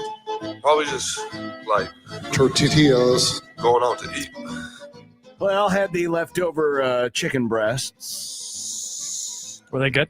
Of course. You put them in the air fryer, it crisps up the skin or the the breading again. Yep. So it was that the comes out sandwich? nice. Those were the sandwiches. Yes, those were the sandwiches. So I did that again with the leftover macaroni salad. What's tonight? I don't know. So the taco, I did tacos last night. Shrimp tacos. You would love them. I know how much you love shrimp. They were awesome. I'm okay with shrimp. Okay. It's the It was really good. The sauce that they used, excellent stuff. Tonight, I'm going to do a fried chicken sandwich and some friesies. Nice. Last night, No for Advertising has these things called chicken grillers. It's just stuffed chicken with various things. It was jalapeno popper chicken grillers last night. I've had those before. Very good with Spanish yellow rice. Oh, wow, Nick. Tonight, I'm not sure. Okay, so one of us knows what's for dinner. Mm-hmm. That sounds about right. Nick, what's on the show tomorrow? What's on the show tomorrow? You're asking me what's on the show tomorrow? Because you got you've been texting people. I have been. Any responses? Still waiting to hear back. No, All right. great. Maybe I should reach out to an NFL person. What does our audience think? Do they want an NFL guest tomorrow? That sounds fun. Training camp is here. Well, I mean, sort of. Sort of? What do you mean they're Sort of. practicing? Practice? Yeah, only the bad teams are practicing. The Cardinals, the Panthers. Panthers made the playoffs last year. People forget. Almost beat the Rams. And almost only counts in horseshoes and hand grenades and nuclear war. That's true. I say that all the time. We missed it by a mile. That doesn't matter. Sindelar says have Stibbs on the show. Oh. You can come back in here and listen to